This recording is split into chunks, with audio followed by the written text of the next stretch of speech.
Hi, everyone. Welcome to the inaugural game of At the Top of the Order. This is running on the Small Terrible and a Dragonborn channel on Twitch. Yes, that stands for STDs. Yes, because my players suck. Um, that's what they do. But these guys are great. They are not my regular players. They don't suck. These are brand new D&D players.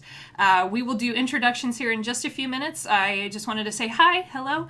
My name is Hallie. I'm the DM for this group and for the Small Terrible and a Dragonborn campaign that you can catch on this channel roughly every other Sunday at 11 a.m. Eastern Standard Time. And tonight, what we're doing is something a little different. So, just a kind of a precursor to what you're about to witness is a bunch of brand new or very new D&D 5th edition players running through a scenario. So this is not going to look like a standard D&D game. You are going to see us slowing down, doing all kinds of the core things that you would expect in a D&D game. So the role-playing, the exploration, they're in Waterdeep, so that's a fun thing. We'll talk about Waterdeep in a second. And then, of course, a little bit of combat. But again, we're going to slow everything down for these guys because I want them to be able to understand the core concepts. Because when I look at, and you guys are going to see me, I'm just going to randomly pick up Knight. I'm picking up your character sheet right now so that everyone can kind of see what they're looking at. They're first level adventurers. These numbers mean jack until you use them in a scenario. It looks like a bunch of gobbledygook. So we will be going through a lot of that. Have patience with us because we will be going slowly. So, and then just a real brief announcement, which is that we are running a massive charity stream next week on this channel, starting at 6 p.m. Eastern Standard Time on Friday.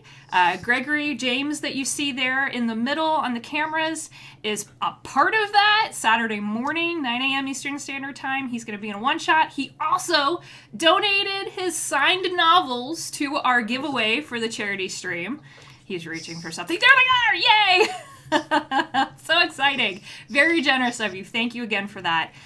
All of the proceeds go to the Trevor Project. They help out LGBTQIA plus youth, 25 and under, dealing with mental health and illness, helping to prevent suicide, finding therapy, training allies, lots of things for that community. So it's an excellent charity, and we are very grateful to already have $80 worth of donations that have rolled in. So thank you very much for that.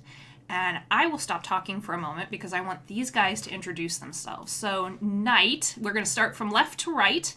If you will go ahead and start, and we'll go down the line. Okay, so hi everyone. I'm Gabriel. I'm from Brazil. I speak about my character already. Yeah, if you want. Oh, okay. So, Knight. My actual name is Ember of the Night, but you can call me only Knight. And I am a Tabaxi bard of black fur, and I think that's it. That's great. Yeah, first level adventurer, man. That'd be about right. Go ahead, Gregory.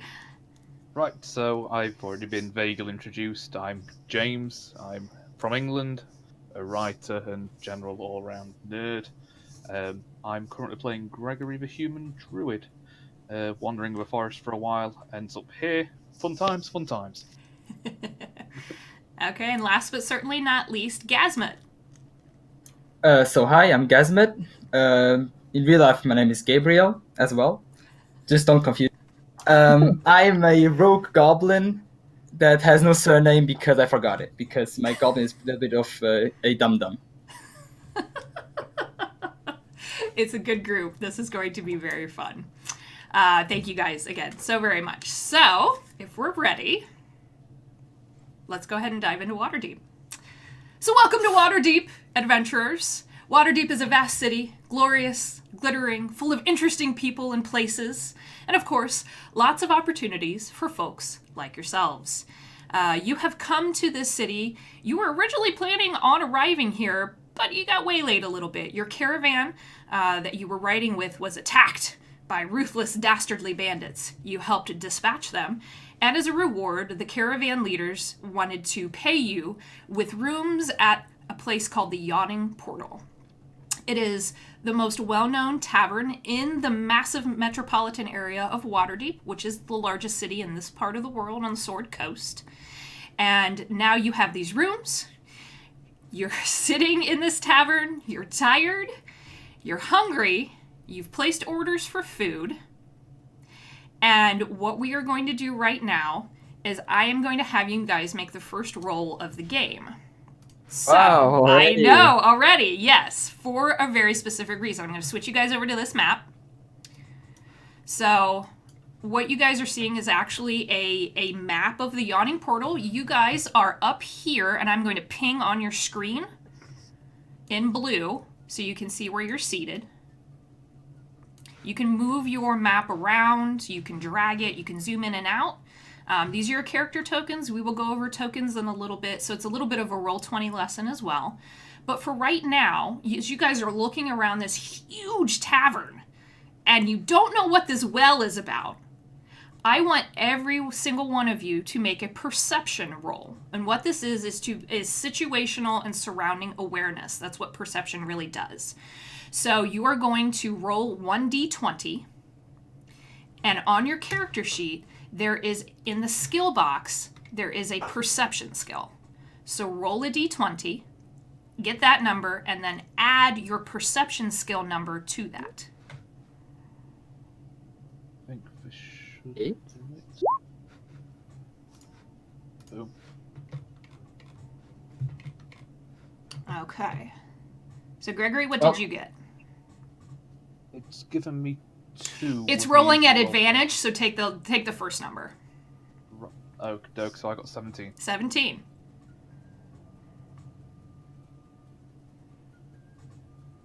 I want to make sure the other two are doing okay. You guys doing okay? Yeah, I'm done. Yeah. Okay. So when I ask for a roll, you are welcome. You don't have to wait on me. And I know that that's what you're doing. I'm just telling you, as a DM, like, this is my personal style. You guys can just yell the numbers out. I got it. Don't worry about it. So all right. Go right ahead. I got a 17 as well. I only got 7. Come on. Okay. Someone had to get a low score somewhere. Okay, you got a low rollout. It'll be fine. All right, so and this is what's interesting about these types of skill rolls is that the higher you roll, the better you do. The DM, when they call for this type of a roll, and it's for a lot of the skills, there's what's called a DC, or a difficulty class. It's essentially a target number that I have in my mind. Sometimes I have to make it up on the fly because you guys will ask me for something and I'm like, I don't know, and I just base it on quick judgment. But in this case, I had a set number in mind. It's a very low number because you guys are first level adventurers. This is a tavern and there's a lot going on. What I'm asking you to do is pick out detail, and what I'm specifically wanting you guys to look at is the well. What is happening right now, and Knight and Gregory pick up on this, and then Gasmet, you kind of see where they're looking at and you're like, oh, what is going on there? There's a massive well in the middle of this tavern. It's weird. You've never seen anything like this before. And specifically what you're seeing is you watch this human man, and I'm going to move his token. So there's a human man over here behind the bar. He's got kind of a scraggly brown beard, messy brown hair. He's wearing an apron. Everybody in here seems to respect him, just the way they're interacting with him. He walks over to these two people standing by the well who definitely look like adventurers. They have the armor, the swords, all kinds of weapons. They look maybe a little too loaded down. You're a little concerned for them. It's like, do you need that many weapons? You watch them hand this human man with the apron on money. They get into a human-sized bucket, and they get lowered down the well. And as this happens, everybody in the tavern goes quiet. And then over in the corner, you watch a couple of people, looks like they're placing bets. So this is what you guys managed to pick up on that's happening. What is going on? Why do they have a human-sized bucket? My question. It's a good question. It's a weirdly sized bucket. That's actually an excellent question. You can ask someone if you would like to interact with anyone in the tavern. You're welcome to do it. I asked for, I'm assuming he's a barkeep, where did you get a human-sized bucket? Was it a custom order? This guy that just took the gold? Yeah. Okay. Yeah, you call out to him and he kind of looks over at you and just points at the well and goes, "It's the well. What do you... I don't know what you want from me." And he just kind of huffs and walks on. Fine. Okay. Rude, honestly. Well, we're supposed to be friendly here. Hear tales and legends, but no. Grumpy. Now, if you would like to try to recall information in your memory about this well specifically, I could have all of you could make a history check. There's no lore skill in 5th edition, but so it kind of falls under history, and it's going to also be a skill roll. So it's a D20 plus the history skill. I would like to take a peek down the well. Okay. So you can pick up your. But I will wait for Knight to look. Okay, Knight, you can pick up your token and move it over to the well if you would like. And Gasmet, Wait. you have control over your token, so you are free to move about the board. Oh, okay. Yeah, they have your names underneath. You guys will Okay. only ever be the named ones on any map at any given time. Okay. Handy. Well, I did a history check to remember what the well is all about, and I got a 17. 17. Okay, Oh. there's your 17.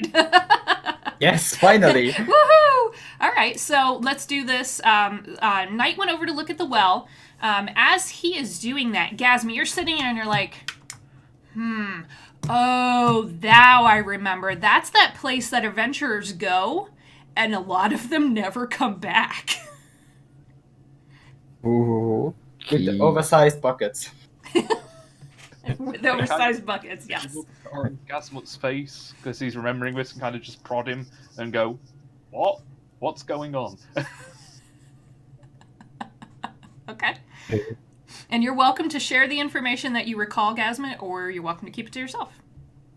Well, I was thinking about the well. I just remembered that adventurers go in there and they never come out. They go in there through the oversized buckets and they never come out of it. It's weird. It's some type of What? magic or something. Why would they do that? I don't know. What is wrong with Adventurous. people? Friggin' adventurous. It's always adventurous. Doing I'm only a goblin. weird I don't know. things I don't with know big anything. wells and the giant buckets. It doesn't make sense. I'm so delighted already. Oh my gosh. Well, see, So, as Gregory and Gasmet are talking, a couple other things happen. Knight, you are looking down the well. You can only see there's torches. It's a big stone block well. It's 40 by 40. It is massive. And the two people who went down the well, you can't see them anymore. But you do start to see the bucket slowly being reeled back up by some control that you have no idea where it's coming from. And also, I apologize because my cat ran in the room and yelled at me. yeah, they're going as well. So, Knight, if you want to try to make out more detail, I'm going to have you make a perception check. So that is the Yes. D20 roll plus your perception skill. Let me check your Let's passive. say 14. Okay, it's good. That's plenty good enough. You about halfway down, you see that the bucket is coming back up, and you're using those cat eyes that you have. And you start to see the two people who were lowered down start to walk north. One of them strikes a flint box, lights a torch, which gives you a little more illumination so that you can see. And they are actually down 140 feet, which is very far down. And they're walking a dirt path, and then they slowly walk out of sight. Hey.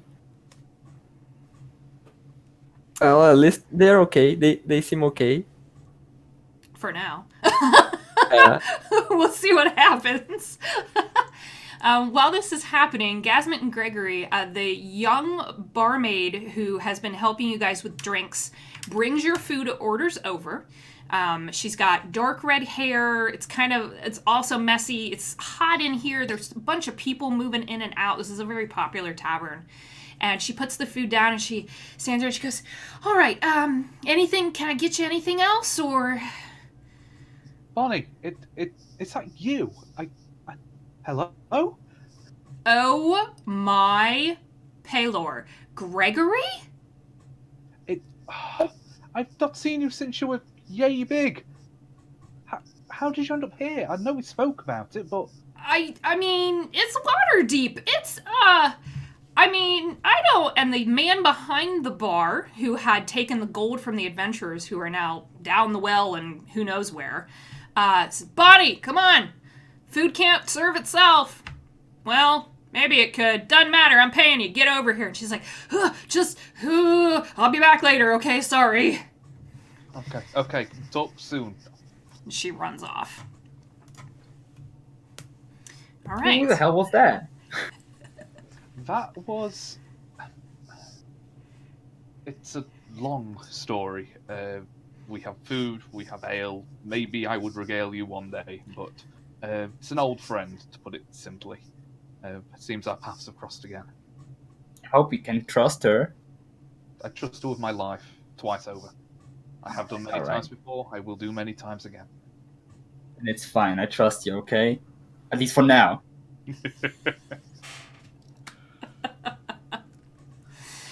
So this is the part in any scenario, in the opening of a scenario, depending on the DM, where you guys can do lots of things.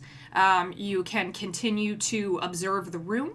You can wait to see if our plucky adventurers who went down the well come back, maybe? We'll see what happens. Or you can explore. I will also note that one thing has caught all of your attentions, and all taverns, every tavern you've ever been in, whether it's a dive or a very nicely appointed one like this, has a notice board of some kind, or a job board. And because you are broke, going to the notice board might not be a bad idea. Is there any spot in here to people play music? There is a small kind of a stage area. It's over here. It's kind of wood and stone. Oh, okay. Yeah. Okay. There's no one there now. If you would like to try your hand at your bardly skills, you may. Oh, I don't know. Can I just get up there and start playing? You could Or ask should I- someone, or should you I- could just do it. It's up to you. Okay. Do I see what's his name? The other bard, strings, I think it was. Oh, yes. Yeah, 3 strings, actually, you do. He has wandered over this way, and it looks like he's sitting at a table by himself. Okay. And Gasmet, you have no idea how your companions know these people, but you're just like, all right.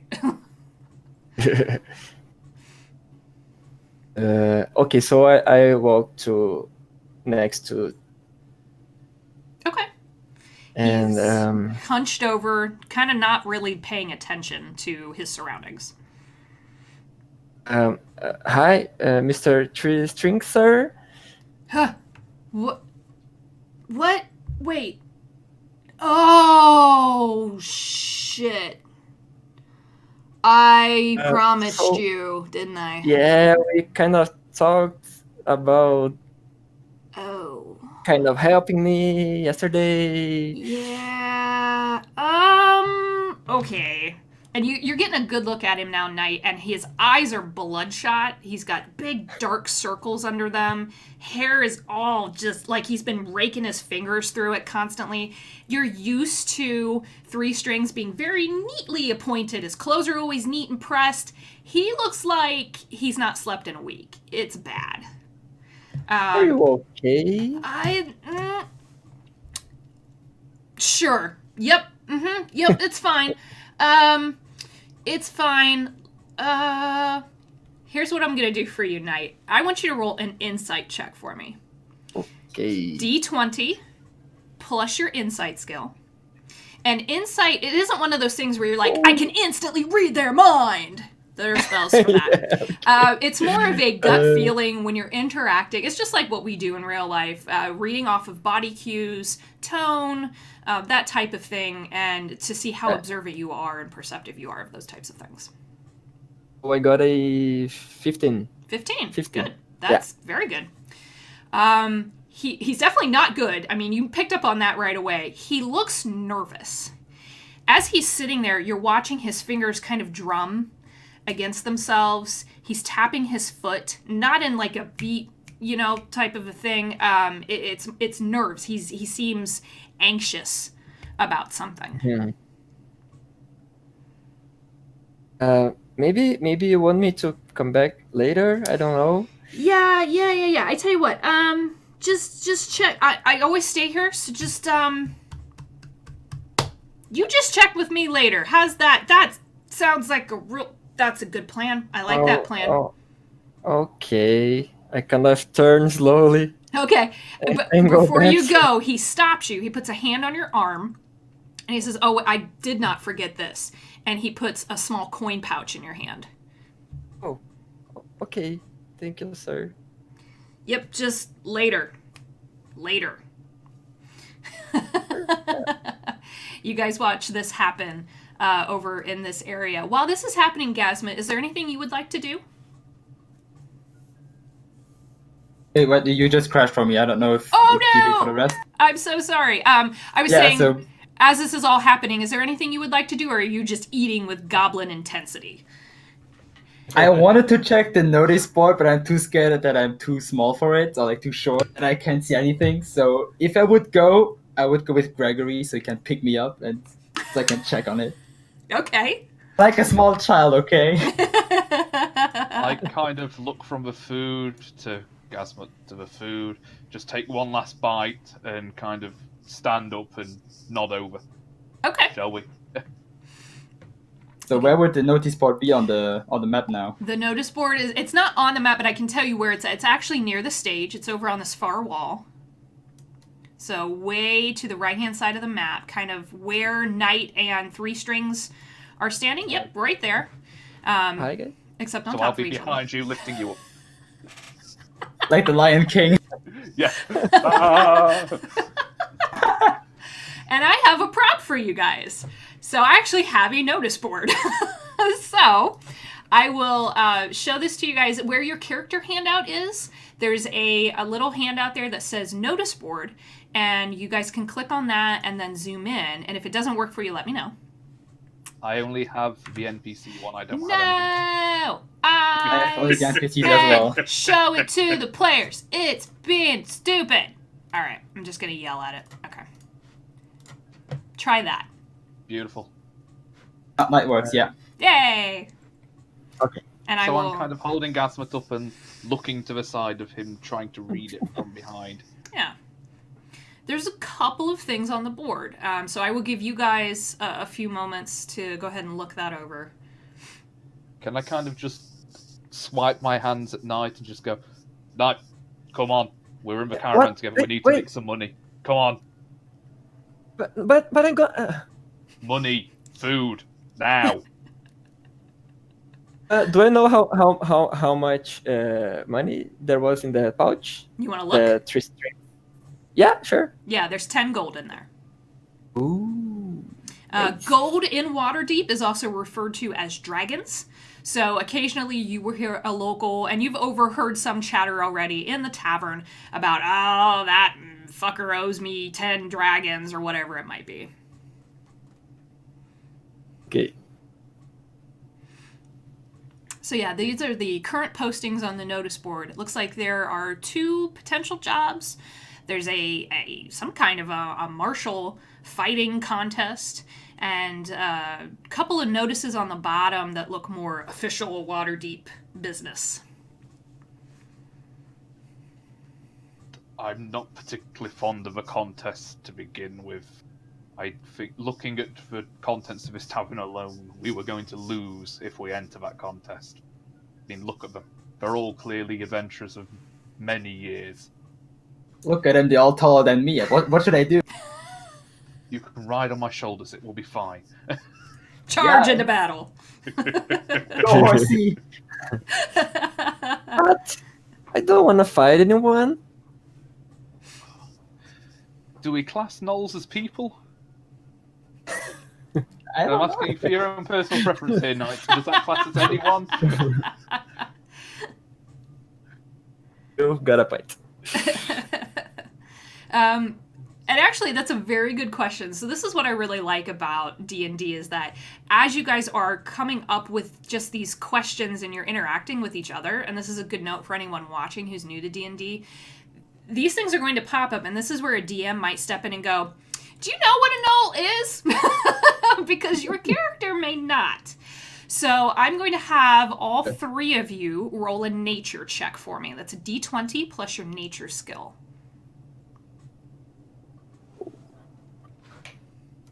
Please roll high. I'm a druid. I should really roll high. Ooh, okay, we're going to talk about that in just a second. Hold on, Gregory. I got a damn 4. No! Well, fits for a goblin, I guess. Well, yeah. What about you, Knight? Do you want to go? 13. 13. Okay. So a 4 for the goblin, a 13 for the tabaxi, and there's a reason that Gregory is celebrating right now because he rolled a natural 20. On a d20 roll, a natural 20, you cannot screw that up. In combat, on a skill, that is the holy grail, golden ticket, Willy Wonka, get the chocolate factory. That's everything. If you roll a natural 20, the DM can't do shit against you. So with his nature skill, he rolled a 23 total. That's a good roll. On the reverse, I should say, a natural 1 on a d20 roll is super bad. In combat, it might mean you fall over and lose the rest of your turn. Or if you're shooting a bow, you might break your bowstring. Or there are lots of awful things that can happen to you. So with a natural 20 on nature roll, yeah, you know what gnolls are. They are big, sentient hyenas, basically. They are mean, and you guys are not equipped to deal with them. They have waylaid entire towns. They will set towns on fire, they will eat the people, and then take the children. They're awful. They're also about human-sized, and they walk on 2 legs. Cut off their legs. I say they are above Gasmut size, so right now this is not what we need. I'm thinking, and I'm looking at the top left. It's the only non-combat one that doesn't involve spending money. It's an investigation for grounds. Gasmut is close to the ground. I'm a druid. I'm at 1 with the ground. And Knight, you're cool. So I think this may be the quest best suited for us. Would you all happen to agree? I mean, yeah. It's the best one we can do right now. Yeah, sure. I'm not gonna be able to play here for some time, so yeah. Right. So the one that they're referring to, I've brought it back up on the screen so that anyone watching on Twitch can see it. It's a request for help from the groundskeeper of the City of the Dead. His name's Melvin Wake. Some strange things have happened in the City of the Dead, which you all have definitely heard of it. I'm not going to make you roll for that. It's famous and infamous. It is where everyone who dies in Waterdeep and wishes for their earthly remains to stay here gets either buried or entombed. And it is sprawling. It's its own district, and it is also, according to the map of Waterdeep that I gave you guys pre-stream, it is to the east of where you are now in the Castle Ward. So this is a good lead. It pays well. It pays 100 gold or 100 dragons to anyone that can help out. And Melvin Wake, the groundskeeper, is asking brave and stalwart adventurers to seek him out at the City of the Dead on the western side of that area. So you have to go east to get west, I guess. So. Sorry, but what are we supposed to do in this job? Are you asking me or? Yeah, the DM. Okay, the DM. yeah. So all the groundskeeper is asking for is someone to come help him investigate this strange ground that has shown up in the graveyard. You don't know what that means. The posting is short on details. But basically, if you want more information and you're interested in the job, you know from the job posting that you will need to go talk to this man, Melvin Wake, at the City of the Dead. So let's head out, I guess. Before we leave, I would just like to go over to Bonnie and give her a tip with 5 of my remaining gold coins. Okay. Before we head out. Yeah, she's bustling back and forth. There you go. She stops when she sees you and she's, sorry about that. When did you want to try to get caught up? I am so sorry. It's just out of curiosity. Do you have anything to do with the notice board? Do you know anything on there? Do you know this groundskeeper guy? Anything about that job? I know you must see him come and go. And I am going to roll for this to see if she does know. So this is also something that you would see happen in a D&D game. The DM is occasionally just going to roll things. The more experience you get, the more you fear the random DM roll because it means something might be happening. Or they're trying to screw with you. It's one of the two. She does not know.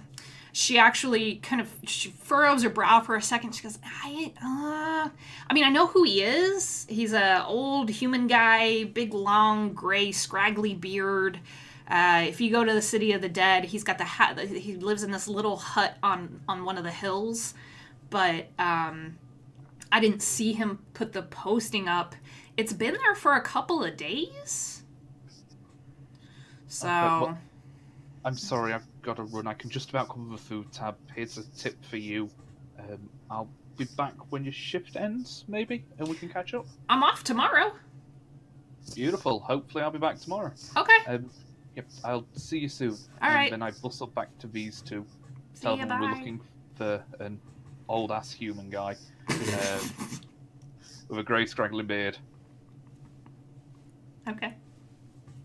And you guys ready? Do you need to do anything else before we head out? I'm ready. Sure. Okay. So you guys gather up your things, finish your food, and you head out into the city of Waterdeep. Waterdeep is a massive city. You know roughly the direction you need to go. And as you guys start walking out, it is late afternoon, treading into evening twilight hours. You can see the sun slowly sinking below the horizon. And overhead, you see one of the many, many wonders of Waterdeep, the famed Griffin Riders. These are trained mounted guards on griffins, and they patrol the entire city. So you just happen to see their shadows pass overhead. The Castle Ward is one of the central wards to Waterdeep, so it is full of people wandering, doing trade, getting in and out of taverns, getting drunk, falling over themselves. And as you guys are starting to head east toward the City of the Dead, I need all of you to make a perception check for me. So D20 plus your perception skill, please. 9. A1. Oh, No, sorry, 20. 20. Damn it. What happened? I got a 1. No! I'm Okay. dead Gasman is too busy looking at the Griffin Riders. They could swallow me whole, I'm just saying. There you go. It's scary. With a 21, or a 20, sorry, Knight. With a 20, you guys are walking along. The streets here are very clean. They're very orderly. You can follow the cobblestone paths. Even the alleys look partially clean. And you just happen to look off to your left-hand side. And in one of the gutters on the street, there's a little bit of trash. And you see what looks like a coin pouch sticking out of the gutter. I don't trust that. I mean, I'm a rogue, I love to steal, but it's just a little bit too obvious. So, I would say we don't touch it. My opinion, though. I mean, at this point I rolled a 9, so I doubt I even saw it. I'm just as bad staring up at the Griffin Riders, just like, Ooh, pretty bird. Yeah, it's really up to Knight at this point. He's the only one who spotted it so far. A coin pouch. Yeah.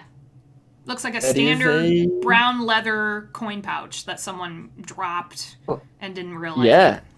I will certainly. Whoa! What's this? Okay. So you pick it up? Yeah. Okay. So you pick it up. It definitely feels like there's something jangly coin type in there. And I open it. Okay. I need you to make a Constitution saving throw as Oh, this no. cloud of green smoke comes out. So what that means is this is another type of roll that you would be making. It's never good. It means something has happened bad. What he is trying to do right now is Knight is trying to not throw up as this awful, acrid, almost sulfuric cloud of gas spews up in his face from this coin pouch.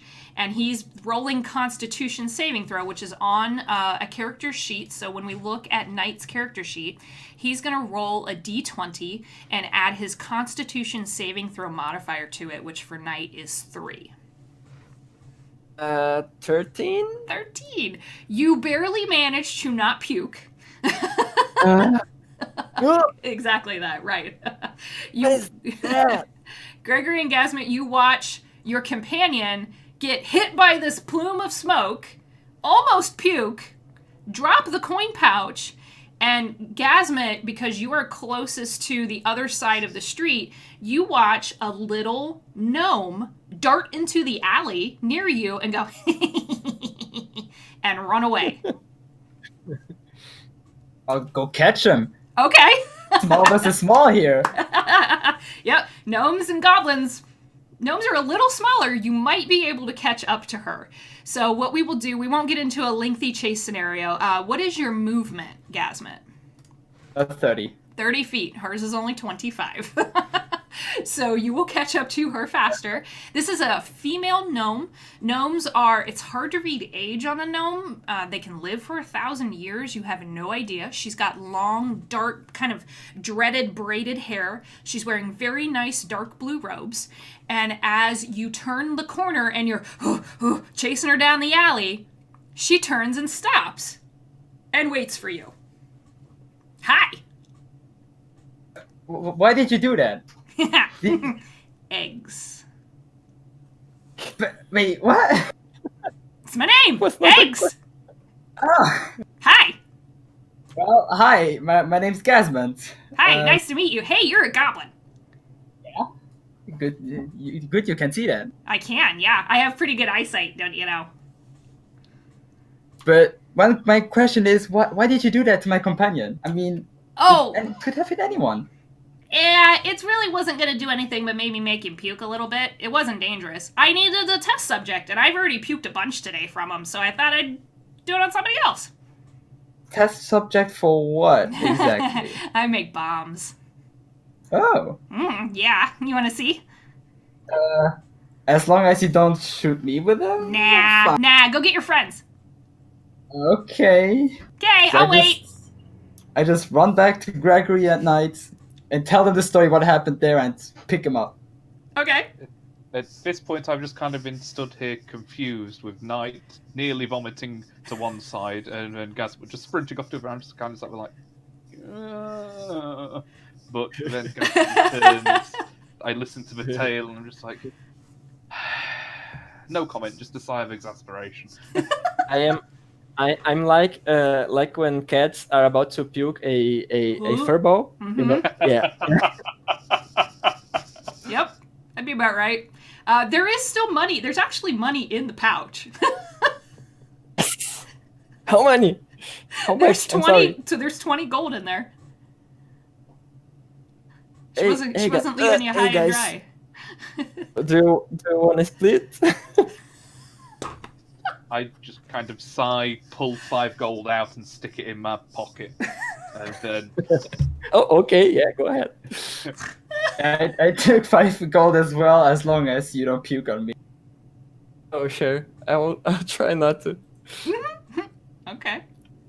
And I Wait, kind I of just take take 10. my scimitar and just gesture over to the alley and like, are we going or what? Okay. You guys hear as you're approaching the alley, you hear, "Hey, where'd my friend go?" We're here, don't worry. We just arrived. Oh, cool. And as Knight and So that's Gregory come around the corner, you guys see this gnome. She looks like a child. You have no idea. Hi. Hey, what? You did this? Yeah, but I paid you. So thanks. That's your fee for Yeah, being sure. a test subject. Did you throw up? No. I mean, You didn't throw up. almost. Almost. That's good. She pulls a Okay. piece of parchment out of her pocket with a quill and goes, "Almost puked. Cat people susceptible to egg bombs?" Folds it back up, puts it in her pocket. Cool.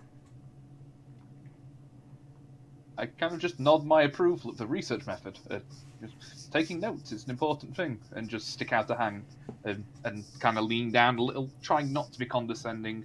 But you know how it is when you're leaning over a short person; it always looks condescending. Hi, True. I'm Gregory. Hi. Assuming you're a scientist. Eggs. Move. What's up? I'm assuming you got Gasmut over here to call us over. Oh, yeah, bombs. Hey, I want to see something cool.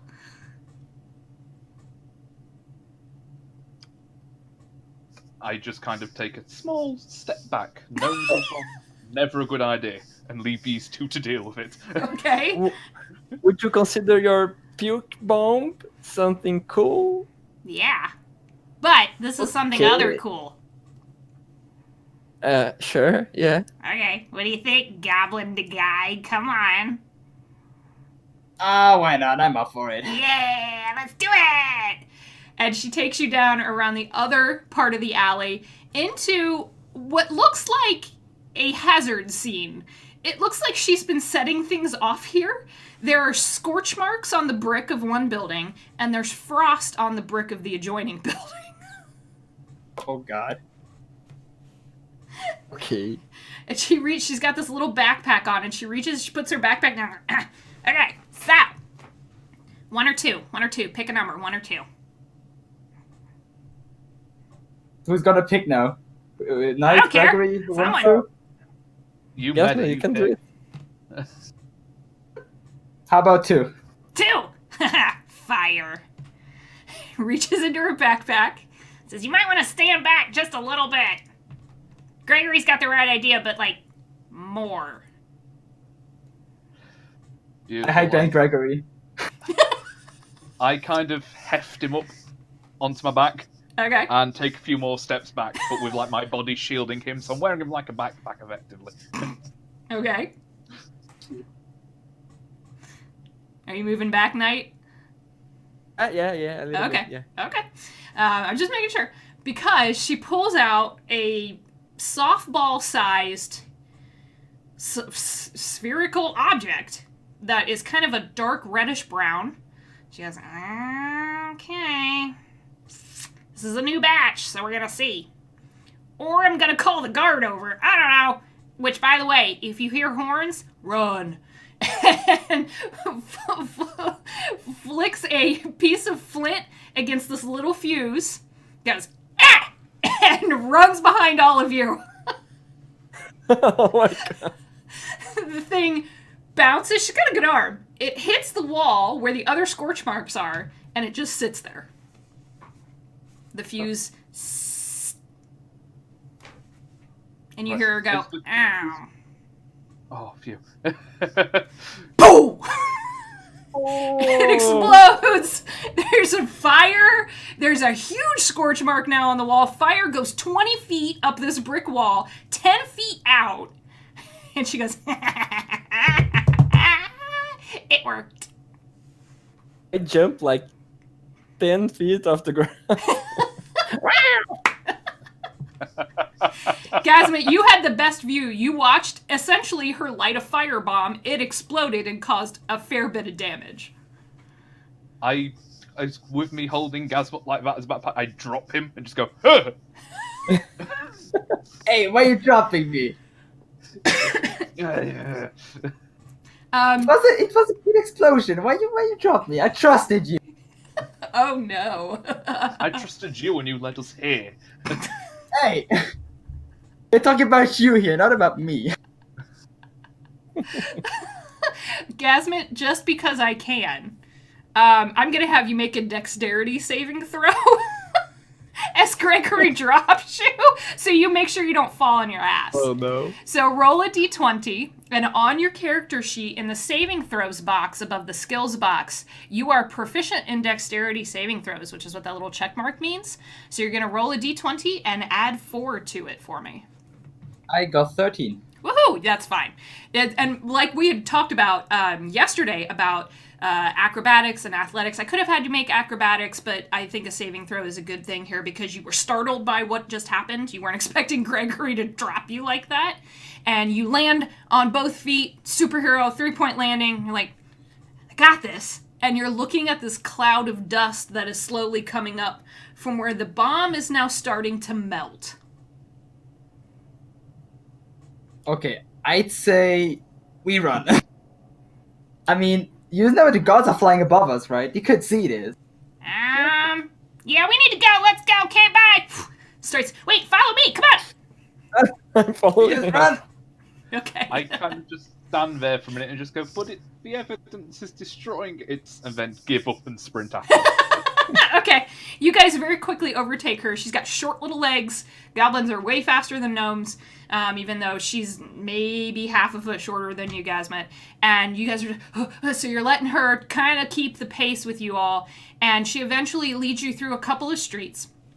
And she stops you at a place that is kind of strange looking. It looks like a storefront. That at least you can tell. If it was a normal storefront, it would probably have a sign hanging outside of it, big glass windows to show off wares. There's a sign with just an eyeball on it, like a drawn eyeball, painted eyeball in purple. And there's a door that's covered in flowering vines. I eye up the symbol warily. Can I see if I remember anything about it, or if I recognise it at all? I'm a well-travelled man. I'm hoping I recognise it somehow. Okay. It sounds eerie. This is excellent. Yes, this is a very good example of the types of questions that players can always ask anything, and the DM can go, well, you need to roll this for it, which is what we're going to do. Or the DM is going to go, like I sometimes do. Like when players ask me things, I'm like, I don't know. That's what I do know, though. So, Gregory, let me look at your skills real quick, because I have a couple of ways that I could go about doing this. I want to give you something you're proficient in. That's kind of tough. I'm going to have you roll history again. You're not proficient in it, but you've got a +3. So he's going to roll a d20 and add 3 to that from the history skill number that he's got. 16. 16. I mean, lots of groups use an eye as a symbol. As far as symbols go, it's fairly common.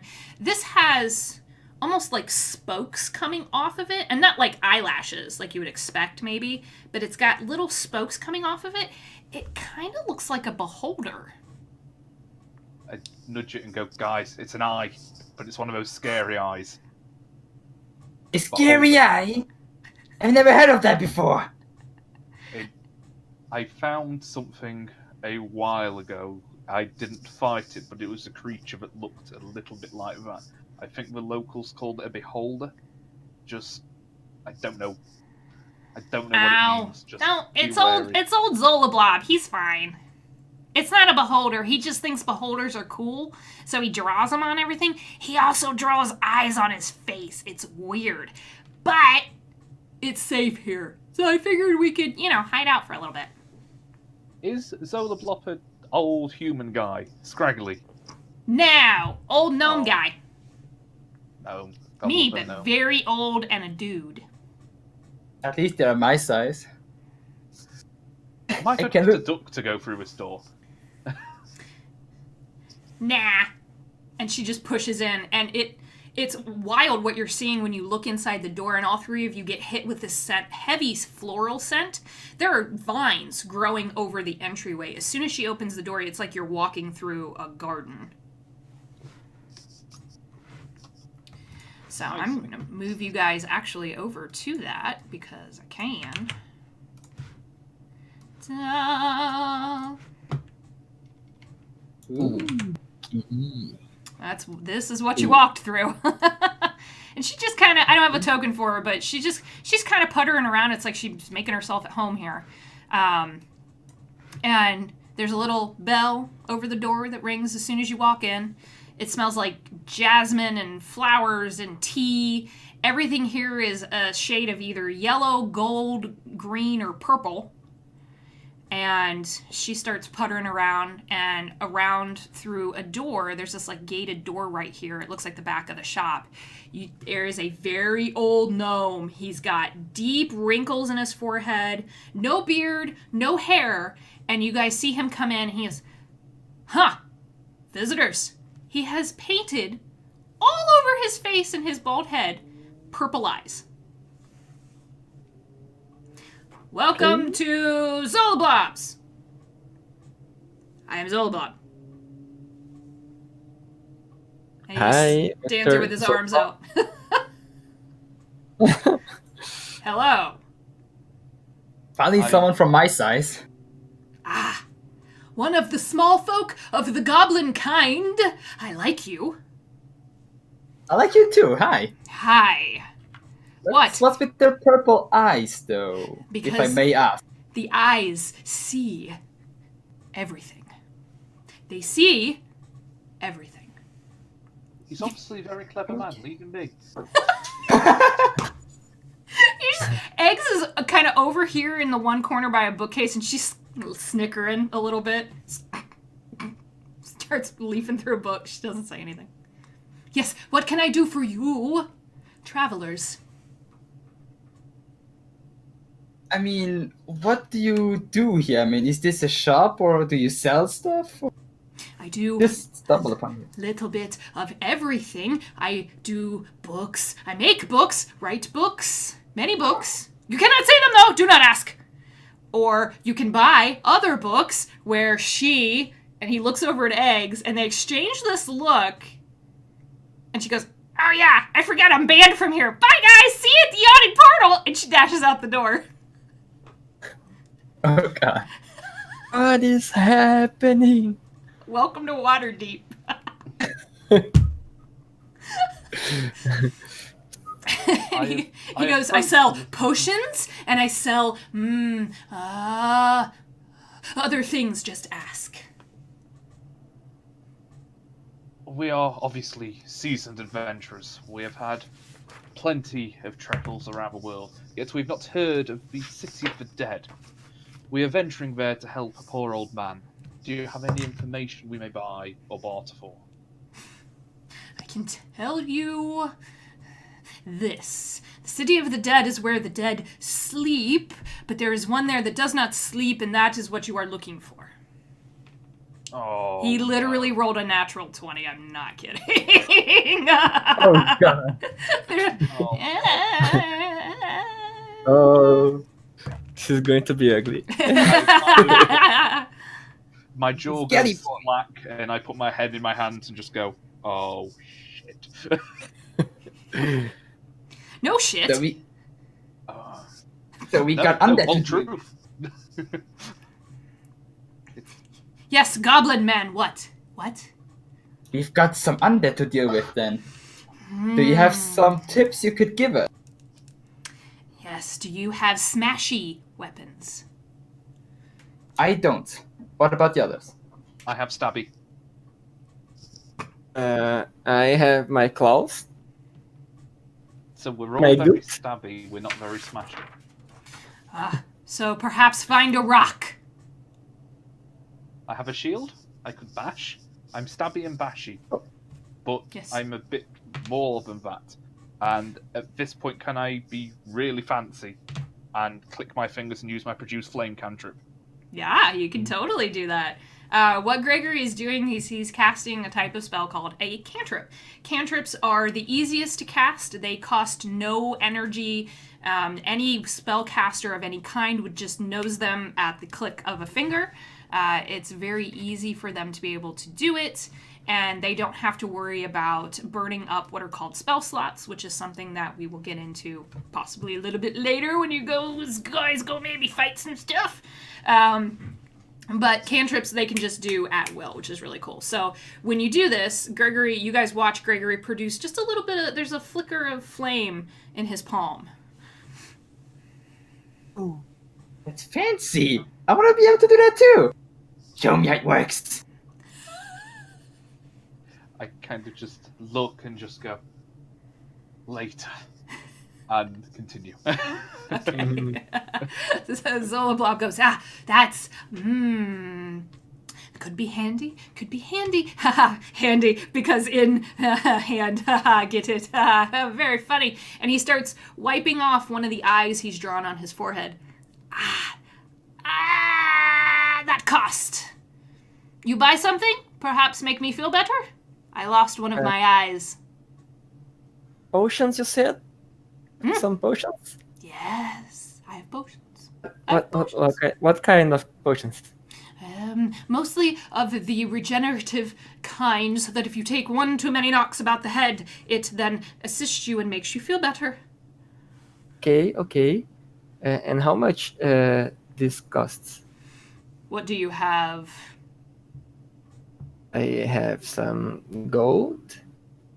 And I have a hand that can produce fire in this very flammable room. Just so you're aware. Wow! You're intimidating this poor gnome. Okay, go ahead and make an intimidation roll. We'll see if he lowers whatever price he's decided on, because he's not really in his right mind. If you couldn't tell, so it's a d20 roll plus your intimidation skill. 14. 14! He looks at you and goes, for you? 25 gold. Half price.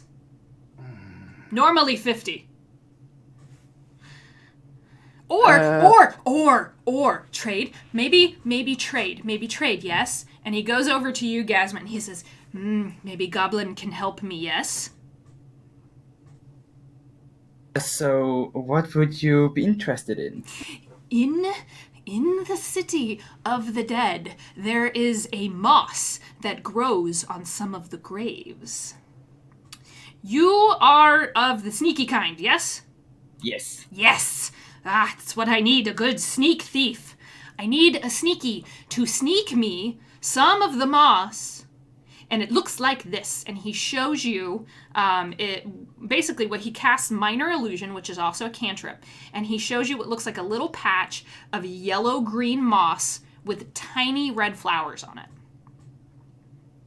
It's very, very different, very unique to the city of the dead. Only grows on the oldest graves, but do not pick it in sight of the groundskeeper, or the groundskeeper will send the city guards after you. Alright, I can see if I can fetch some for you. How many would you like, then? I need 4 clusters. They come in clusters. You just put your hand on it and you go poop, and it pops right off, and you stick 4 of those in your bag, and then you sneak thief your way back to me. Alright, I'll see what I can do. No, I need a promise. Little goblin friend, I promise, because I am going to give you a potion in exchange for the moss. Alright, I promise I will bring you the moss.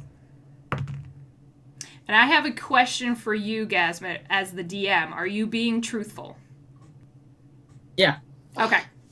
Because he rolled an insight check against you. So, all right, you can have it. He darts behind the desk. He disappears for a second. All you hear is, where did I put that? And you watch him pop back up with a bottle in his hand with a bright red liquid in it that you all are familiar with. This is a standard healing potion. Healing potions are a common item in 5th edition Dungeons & Dragons. So what this will do is when you are below maximum hit points, you can drink this and recover 2d4 plus 2 back up to your maximum hit points. So you have one of these in your group inventory. Okay. So worth Thanks noting. a lot. Yes, bringing me back the moss. Oh, and you will need this. And he tosses you, Gasmet, a single glove. It's stained. It's this old leather glove. Do not touch it with your hands. Put the glove on before you touch the moss, or it will eat you. All right, thank you. You are I put it in welcome. my backpack. Very good. Use the glove. I will. It will eat you. I hope not. Okay, bye-bye. And he See ya. goes back in the door and disappears. Okay, so Okay. he's weird. What just happened? Well, He's weird and you traded favors very with him. strange. Well, he's one of the small kind, okay? You bleeding small kinds. I mean, he appears to have a library, but I don't recognize any of the tomes. It's getting... Should we just move on to the city? Do you guys have anything you wish to do here? I'm free to go. I'm good. I will say, because anytime that you're in an area, you can always ask if you recognize anything. I'm looking at, because every character in 5th edition Dungeons & Dragons has languages that they speak. So I am looking at your guys' character sheets. Can you guys tell me what languages you speak, please? Common, Druidic, Primordial. Okay. Common, Common, Goblin, Thieves' Can. Ooh. Common, Primordial, and Giant. Okay, so 2 primordial speakers. It's interesting because you all do spot some books that are in languages that you speak. There's a couple of tomes here in Giant. There's a few tomes written in Primordial. There are lots of others that are written in strange, harsh scripts that you don't recognize. There are a few that just have a single symbol on the side of them, Gasmet, that you recognize as Thieves' Cant. Well, we could check out some of the books, and hopefully he won't get mad. That's the only thing I'm hoping for. As long as we don't take them. I don't know. I mean, I won't steal them. I think I won't.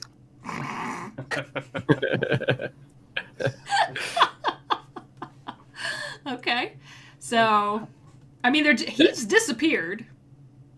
Can I look for any mentions of undead or the city of the dead?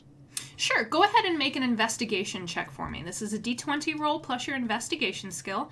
Investigation versus perception is something that I see come up a lot with new players. Perception is spatial situation awareness, just your observations as you're in an area. Investigation is what Gregory is doing right now, actively looking for a certain thing or a piece of information. 23, not natural. Woo! Okay, so nice. You have a +5. That's great. So he rolled a d20 and added 5 to it and got a 23. With that high of a score, which in D&D, it's the difficulty class of any one thing is interesting because, 10 is average, 15 is, a little difficult, 20 is like, holy crap, and then you start getting up into 25 and 30, which 30 is almost impossible. The lower the level character, typically the lower the DCs. With a 23, there are a handful of books here about undead,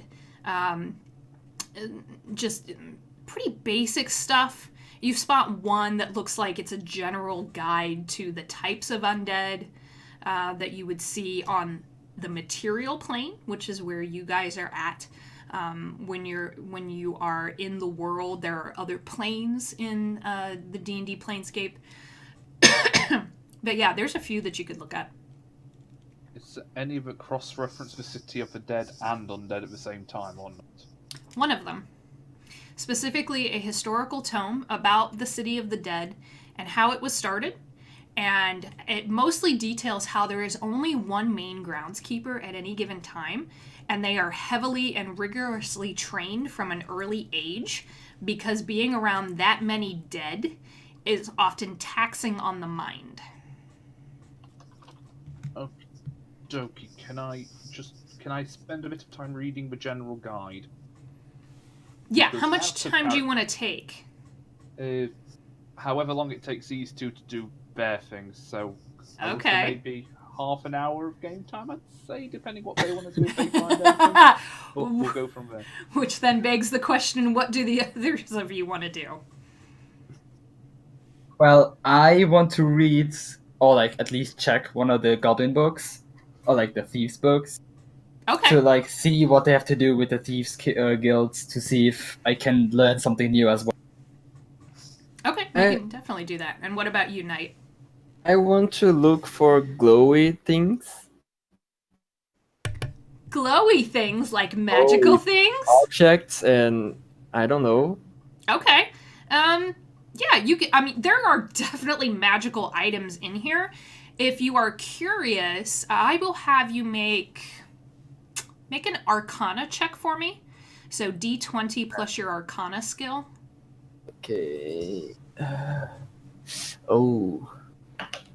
That's a 2. That's a 2. Yeah, there's magical shit in here, dude. That's about it. They're like, not really my kind of magic. Bards are a very particular type of spellcaster in 5th I edition. go like near the table and I start kind of objects to the ground. like a cat? Paper and stuff. Nice. Okay. You guys watch Knight just go, ha! And start pushing scrolls on the ground. Gazmit, there is one book in Thieves' Cant that catches your attention.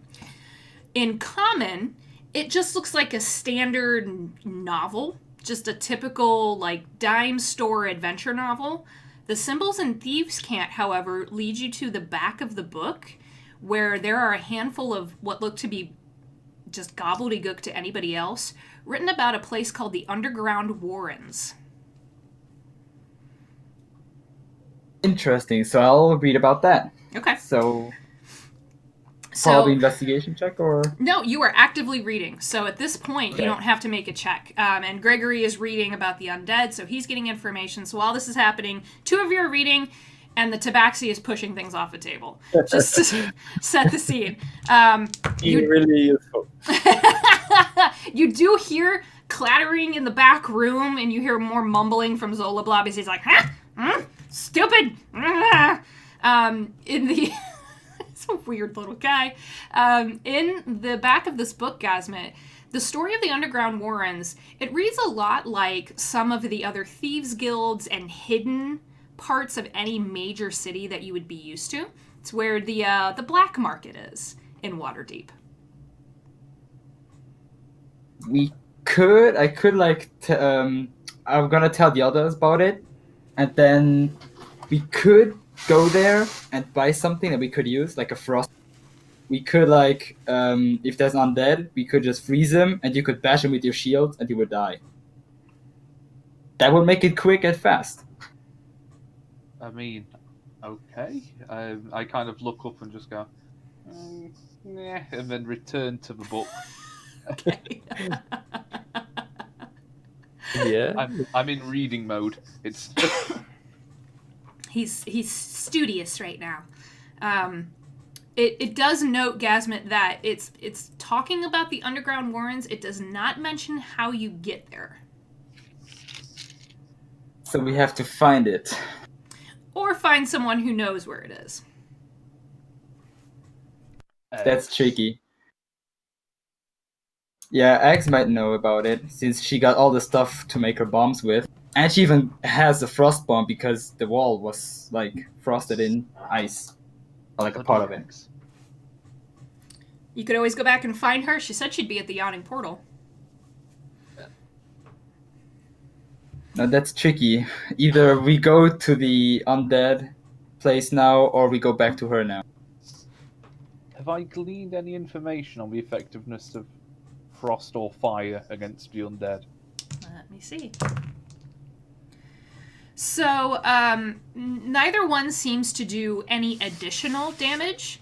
You do read about how they are not... They have no... what's the word I'm looking for? Good grief. Let me backtrack. They are completely immune to poison. Oh. Right. I kind of address them with what I've learned. Just go.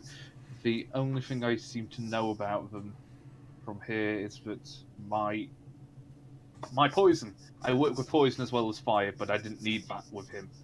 Just to warn you, but poison that I have will be useless against them.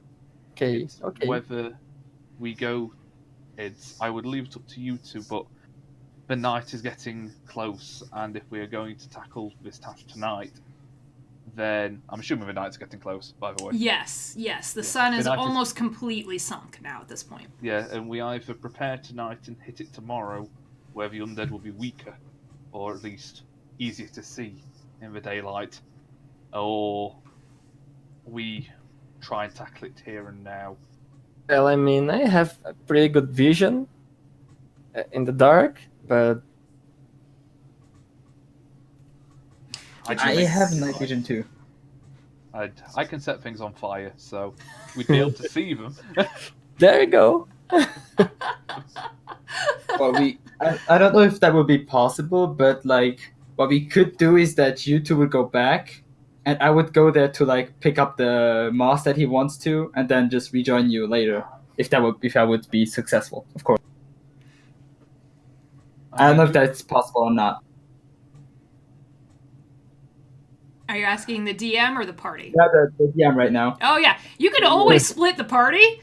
That's up to you guys. There's an old adage in D&D which is never split the party. So... Yeah, I can see the quotation marks in the air around you saying "split the party" right now. It's like there's a bubble over my head. There is no in-game reason that I can find that splitting the party would be a bad idea. I mean, for all we really know, you're going on a scouting run to pay for the potions. We could go get more information from my friend and from Eggs. Yeah.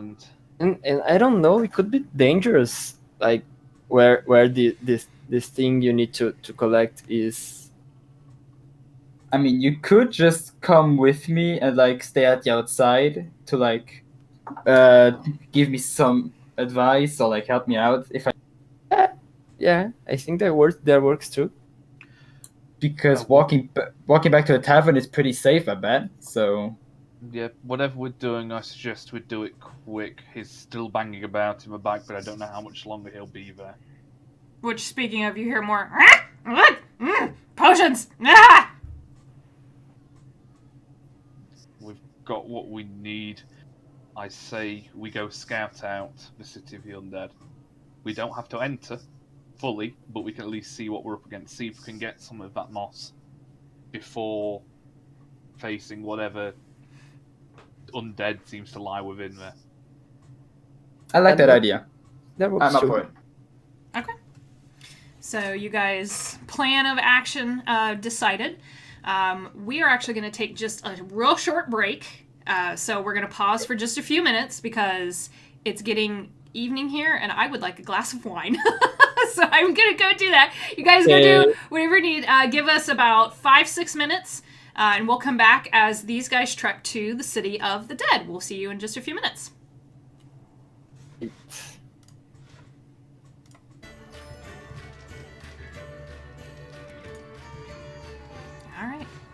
They can still hear us, so just FYI. So go ahead and mute your mics and come back in like 5-6 minutes. Right. All right.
Okay.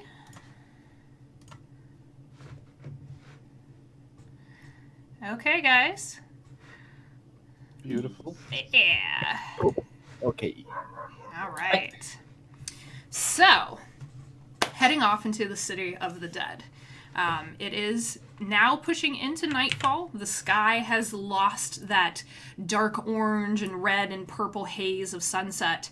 And the city here definitely does not sleep. Waterdeep goes 24/7. You guys leave old Zolablob's shop, and just as you start to leave and part through the vines again, you hear, bye! Come bring potions back! Potions! And the vines kind of close behind you, and the door to the shop slams shut. Okay. Okay. So, you know roughly how to get to the City of the Dead. There are plenty of maps around Waterdeep, and you're not so unfamiliar. You've gleaned enough information at this point where you can get a sense that you just need to head east from your location, and there are signposts along the way that you can kind of, you like my Witcher music there, that you can kind of keep track of and just keep going. So as you guys are headed, it's about we'll say a 15-minute walk at a decent pace. You guys pass back through the castle ward. There's a marketplace here that you see is all lit up with, looks like little magical lanterns. There are, looks like city employees out using produce flame cantrips that you easily recognize, Gregory, as they're lighting different glass lanterns along the street. You're definitely not in the dark here. And as you go through the market, you hear lots of chatter. There's the smell of food. There are vendors hawking their wares. One voice catches your attention. It's very distinct from the others. As you pass in front of this dark gold fabric tent, there is a knight. There is a tabaxi woman standing there. She's dressed in dark purple and gray silks, wearing tons of jewelry. Her ears, her big furry ears, are pierced multiple times. She's a calico. She has bright gold eyes and this long bushy tail that's just slowly twitching behind her. And she goes, "Come to me. My name is Dust on the Road. I tell you your fortune and I can tell you your future. Come to my tent." She's just yelling out to different people, trying to get others' attention. And there is a halfling couple who is like, "Oh, honey, look, a fortune teller." And they run over and they're like, yes. She's like, "Come to me, come. It's your fortune's told. Look at you so much in love. I love it. I love love. What can I say?" And she invites them into her tent, and the tent swishes closed.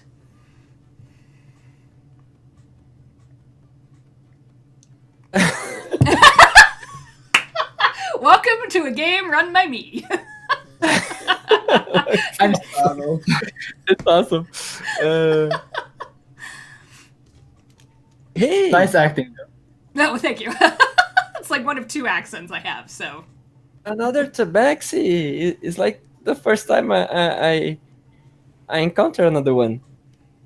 In a long while, yeah.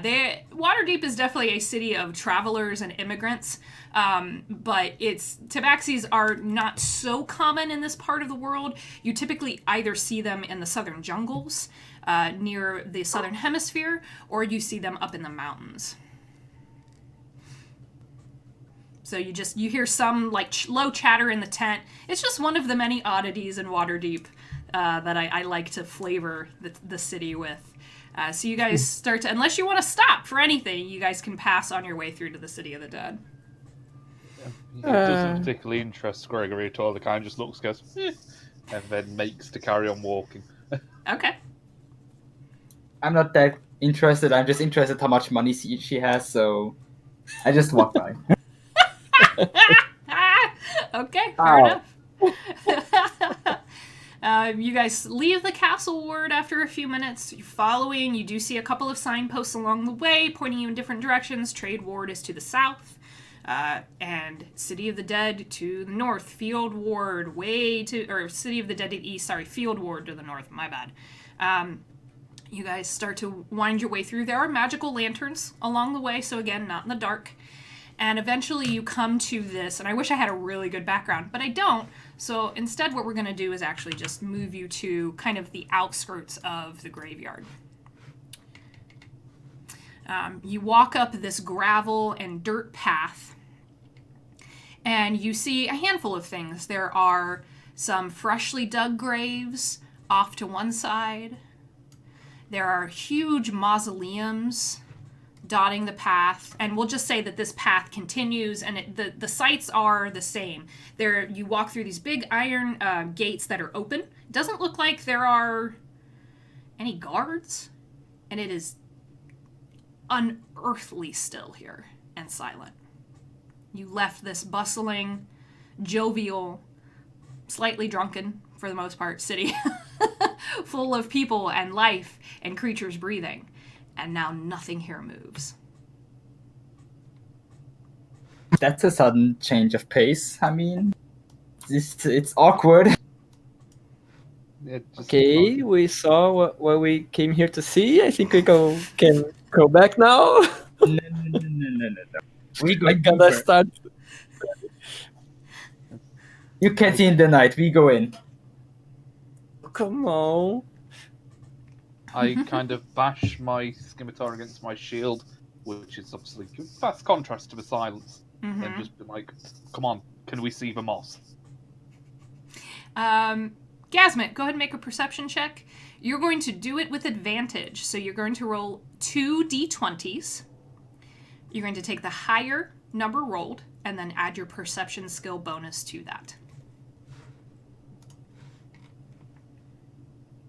So it's 11. With advantage! Yeah. Oh no! Okay, so this is something that I will stop and explain. There's 2 statuses sometimes on rolls that you can get, advantage or disadvantage. The reason that I'm giving Gasmet advantage is because he has seen what this moss looks like. He has been given a clear picture of it, and can, instead of just kind of guessing, like, is that the moss I need? He knows exactly what he's looking for, so I'm lending him advantage on that roll. 11's okay. You watch Gasmet dodge between a few gravestones. You pick up one clump of moss, forgot that you needed your leather glove, and you're like, not the right moss, put that down.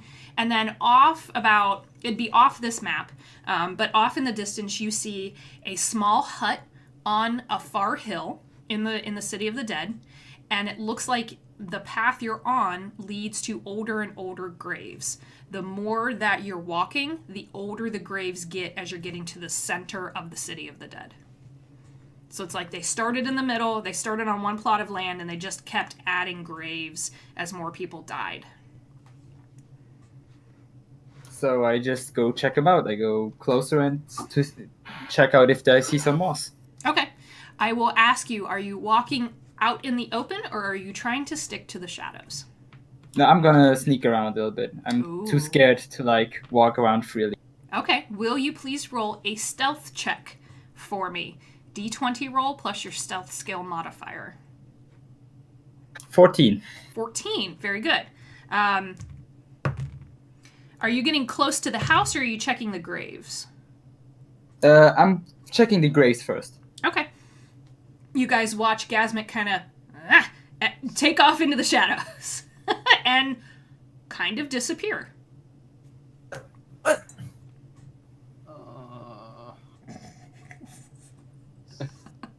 Ghosts have taken them. The friggin' goblin rogues, and I just kind of mutter and grumble to myself. Okay. And then Should we call for somebody? I mean, do you want to shout in this? I've already made one loud noise. Do we really want to make any more? I mean, you're naturally stealthy. Come on. Do you want to I follow know, him? but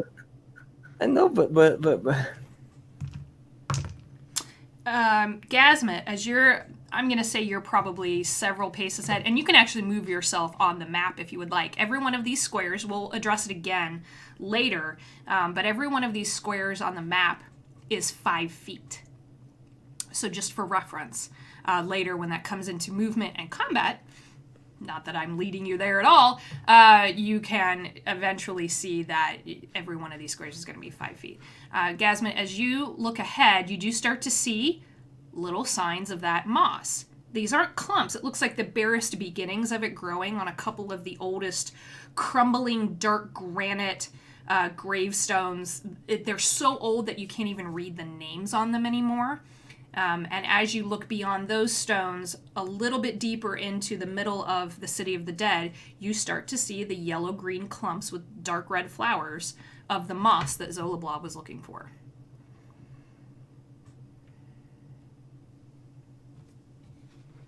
Did we lose Gasman? Oh, okay, there we go. Yeah, I'm still here. I Sorry. was just thinking a bit. Sorry. So I sneak up to them and like maybe prod them with my dagger or something to see what happened. Okay. Before I like pick them up. Okay. So you pull your dagger out and you just kind of poke the moss, and you hear behind the stone go, "Ah! You hurt me!" Wait, what happened? Wait, who was that?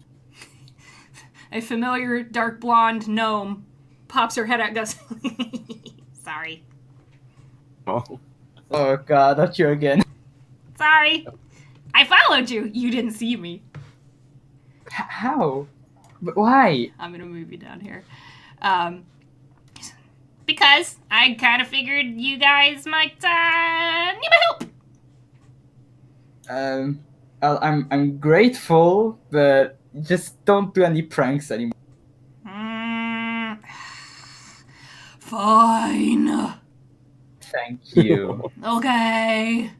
But yeah, hey, that stuff, he wasn't really kidding. That stuff's actually kind of dangerous. If you touch it with your bare skin, it'll burn your hand off. I know, because I make my fire bombs with it. Oh. Yeah. Oh, okay, so you probably know a lot about it. Yeah. It's, well, I don't know the scientific name for it, but it's called lizard's tongue. Maybe Gregory might know something about it. Oh, Since he's yes! a nature guy. Am I close enough to overhear this conversation? I mean, it is.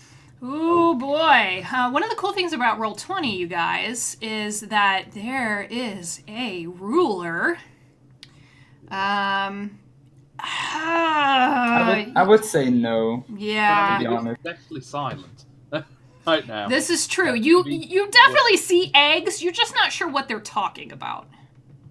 Right, with eggs appearing, I kind of wander over exasperatedly. Okay. Keep a safe distance to about here. Okay. She sees you and goes, "Ow!" Nature guy. That's exactly the nature guy I was talking about. I just I like wave to Gregory and like call him here, like with my hand, like motion to like come closer. Is she keeping her hands out of her pockets and away from any bombs? I at least hope so, yeah. Okay, I wander over. Okay. Just, what's up? So, X here told me that the moss over here is called lizard tongue. Do you know anything about it? Like what we could do with it, if we should collect more to create something with it, etc., etc. You know. Want to roll nature for me, Gregory? Indeed, I do. All right, I'm going to give you advantage because you are a druid. 17. Nice. Or as Eggs goes, nice. I was going to say it in Eggs' voice, which is how that's messed up. Okay, so yeah, this is actually a rather dangerous specimen of a common moss. It is used in some of the older, more wild druidic clans use it to light bonfires.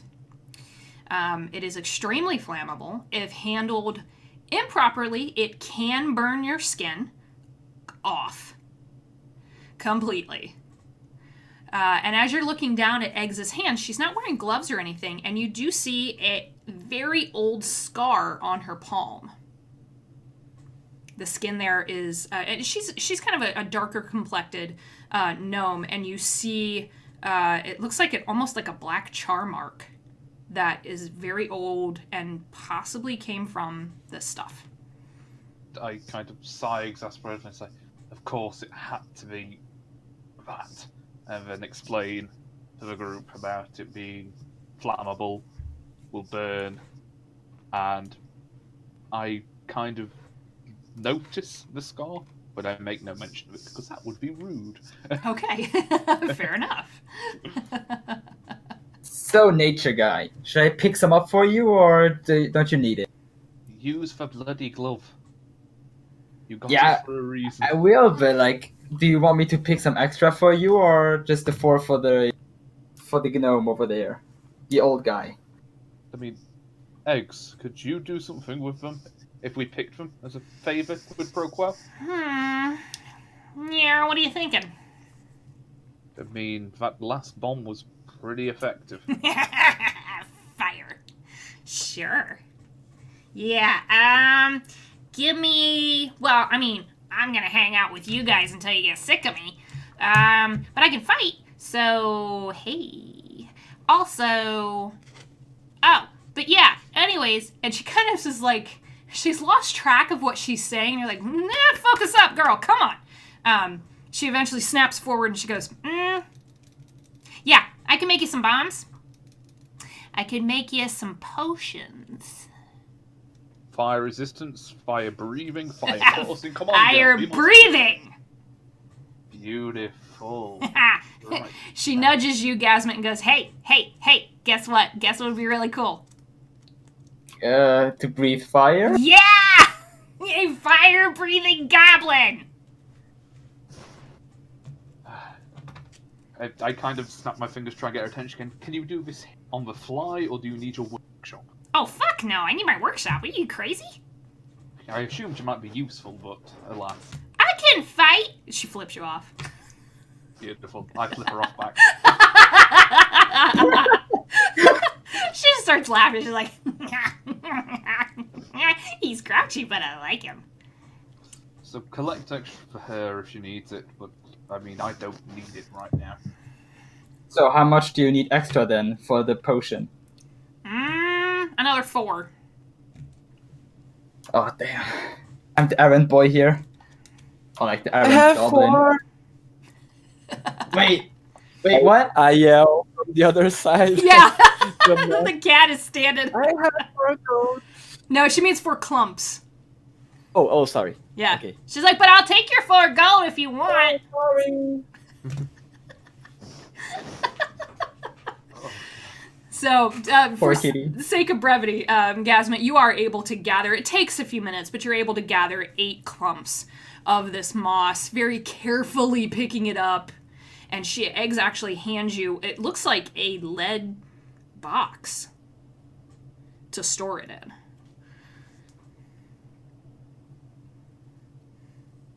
It'll burn your pants if you put it in your pockets. Not that I know that. I look at it suspiciously and then just continue my way. Yeah, eggs. Should we just call night over, or... I mean, he's all alone out there? The poor kitty could be scared. Eggs runs over to you, Knight, as fast as her legs can allow her. She eventually gets, like, here, and it's like, hey, come on. What? Come on. It's just some old bones. They won't hurt you. Maybe. Okay, so I got the moss now, right? Yes, you have it. So like I asked the others now, should we continue exploring or should we head back now? What do you think? There was a hut in the distance. Does it look like it's currently being lived in? You mentioned it when you were doing the There's smoke coming out of the chimney. While we're here, we could go ask the old guy about the quest. I would like properly look at it first before entering it or like knocking on the door. I don't trust people. I want to make sure he's a good guy. Okay.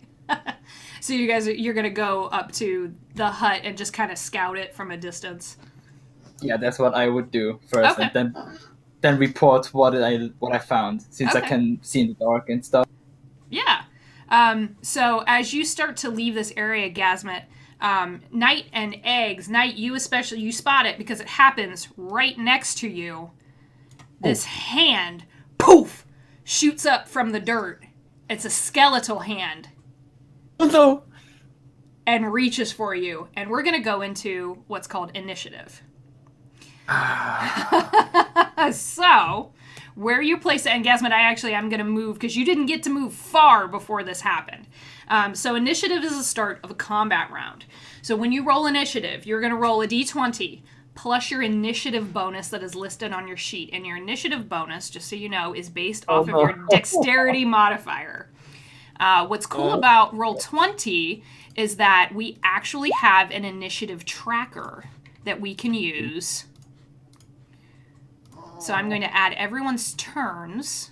There's turn order, which is at the top of the order, which is where the name comes from. You guys can see initiative.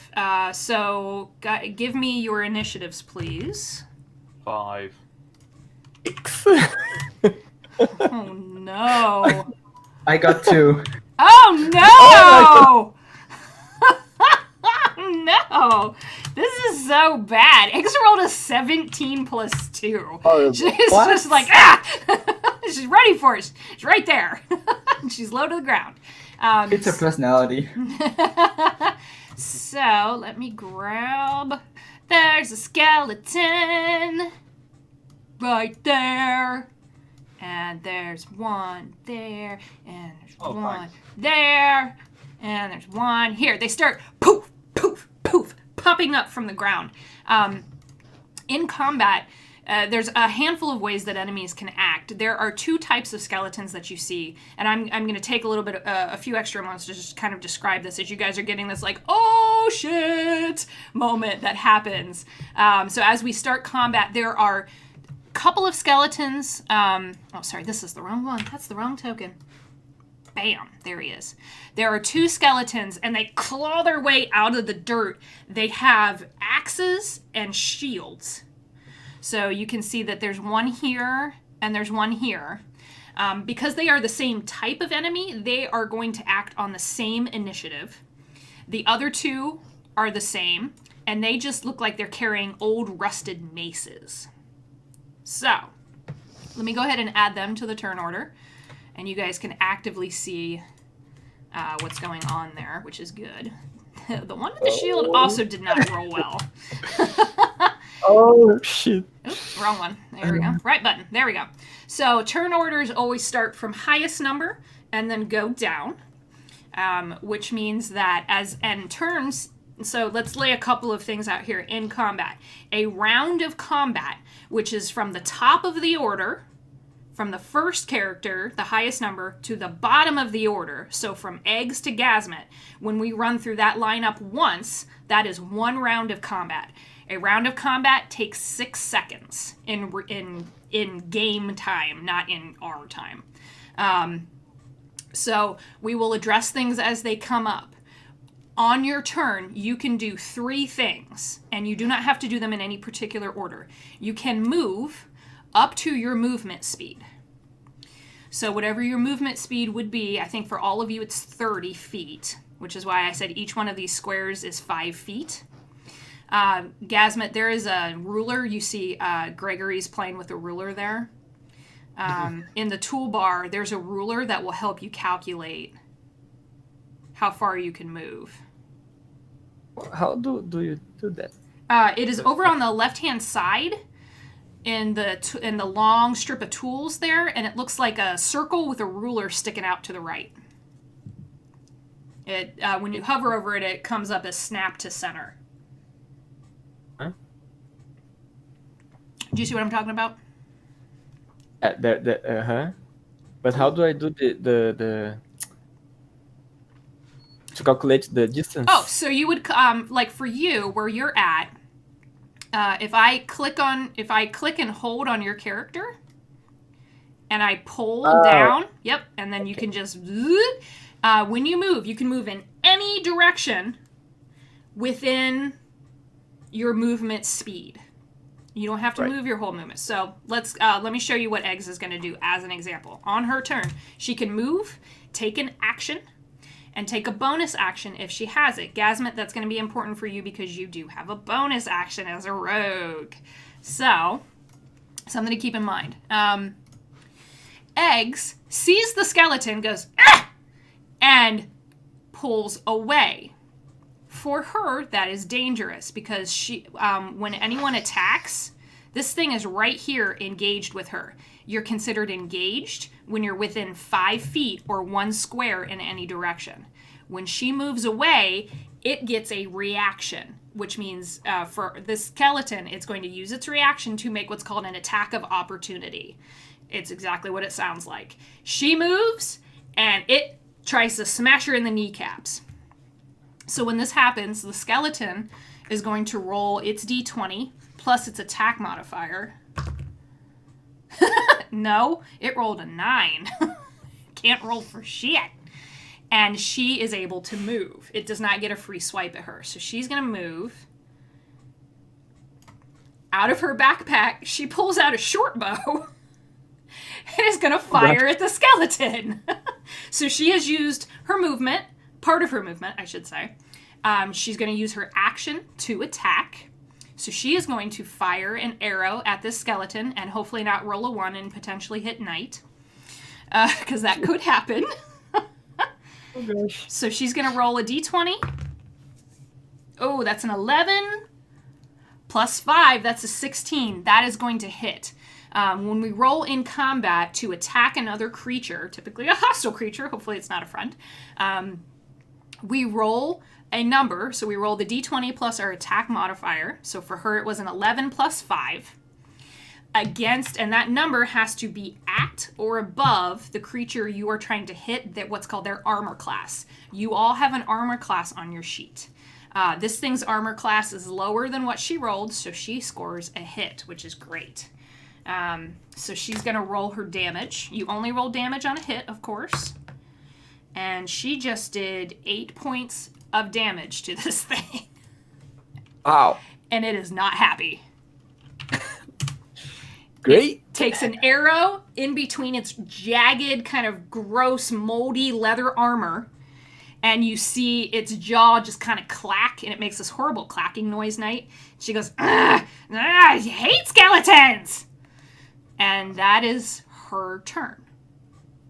So that is what a potential turn can look like.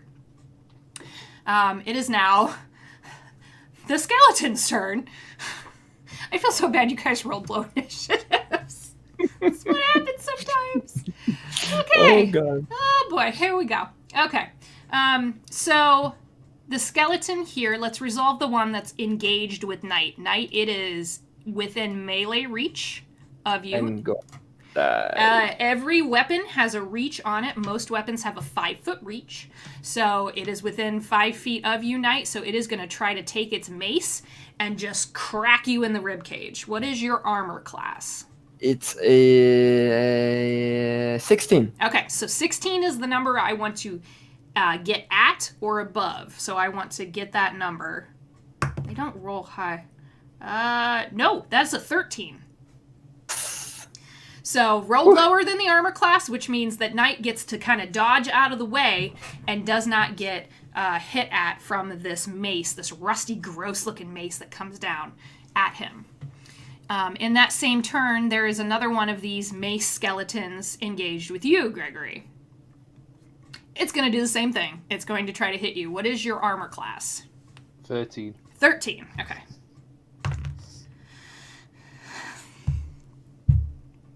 Yes! Natural fucking 1. These dice are so good to me most of the time. Why you do this to me, dice? That's a 1. Do you want us to die? No, I just rolled a 1. So you get the extreme joy, Gregory, of watching a skeleton trip over itself and go prone. Yes. It goes poof, face first into the dirt.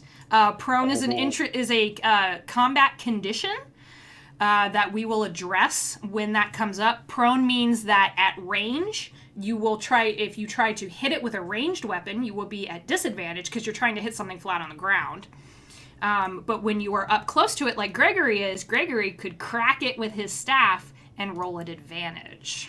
see, there's an interesting point I'm going to bring up on my turn at this point, because I have a very particular spell that I may be wanting to use. Good, because I would definitely want to address spells.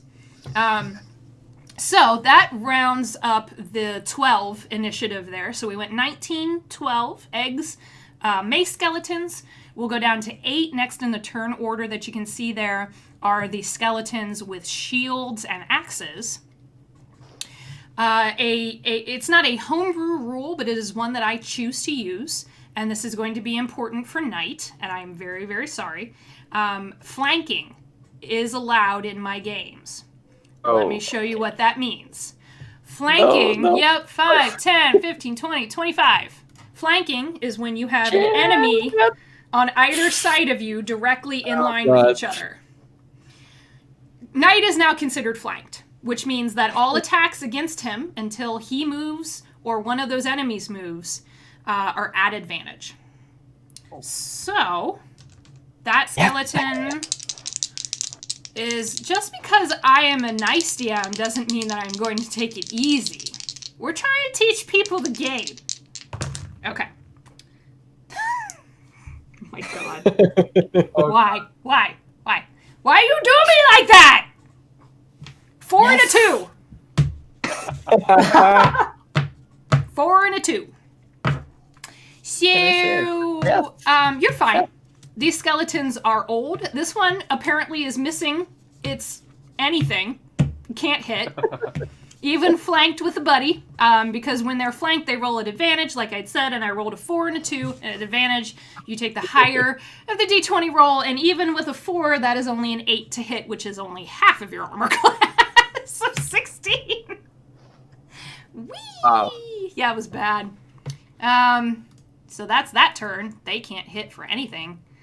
Gazmet, this one is going to, it can't get to you in 30 feet on a standard move action, or on a standard movement, I should say, but as an action, it's going to take the dash action, which means it can move up to double its speed, and it is going to get engaged with you, but that is all it can do.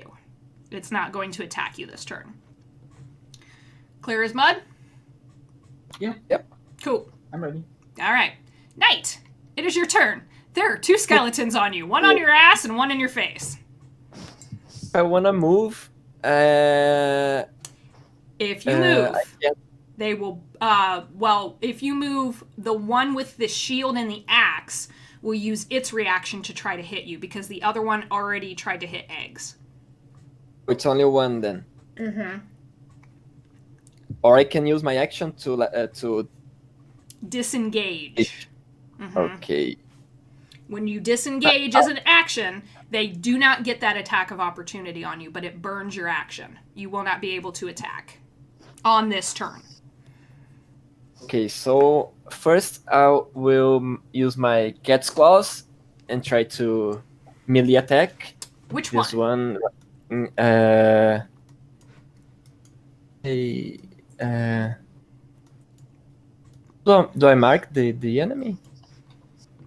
The one in front of you here, or the one behind you? The in front of me. In front of you with the mace. Okay, yeah, go ahead and roll d20. So to attack, roll d20 plus your attack modifier with your cat's claws. Hmm? So it'll be a d20 plus your attack modifier of 5. It's a 19. 19 against its armor class of 13, so you definitely hit.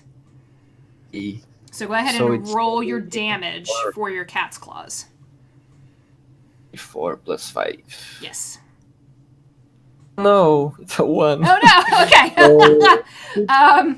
Gosh. Okay. You get those, and you guys have seen his claws before, particularly in that bandit fight. They're nasty, and he's basically a Khajiit if you're a Skyrim player. He just brings those claws against its midsection. There's no flesh there, but the bones almost crumble when you touch them. It's disgusting. It is looking very hurt, which is DM speak for you. Almost scaled it, but not quite. Okay, I'll use my try and get. Can I do that? There's a small wall that you can leap over. You won't have to make a check for that, Yeah. so you can do that. The one behind you will make an attack of opportunity against you. Sure. Okay, so go ahead and move up to your speed. It's not moving. No, So why you've got is to. it not- Oh, You've got okay, to go okay, to the okay, arrow okay, rather okay, than okay. the- Yeah, just It's here, right? there you go. There you go. Yep. It will roll against you with your armor class of 16. That is another natural 1. I wish I could make Wow. this up. I wish I could make this up. I am not. That dice is going in dice jail. Okay. All right.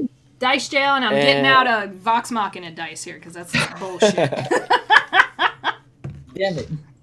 All right. So it is now prone. It goes poof, poof. It falls down. You're like, eh. Do you have a bonus action you can do? I will take my loot, playing a song, Okay. and I just wanna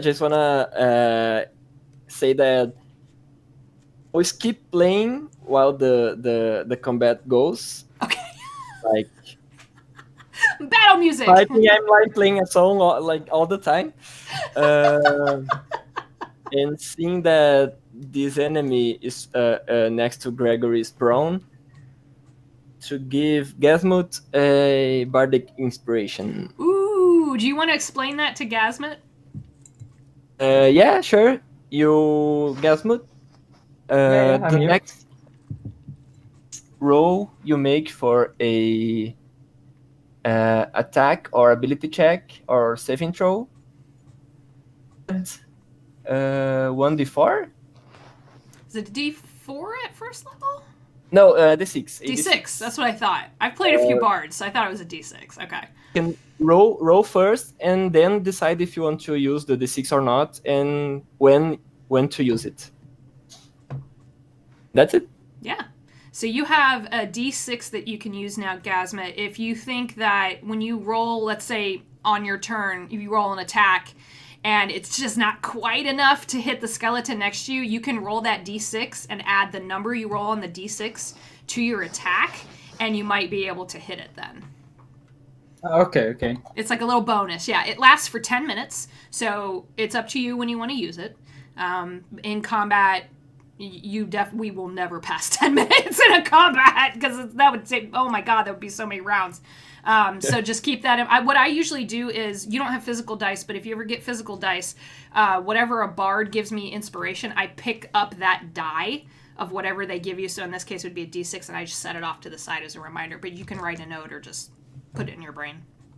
I just write a note. There you go. Okay.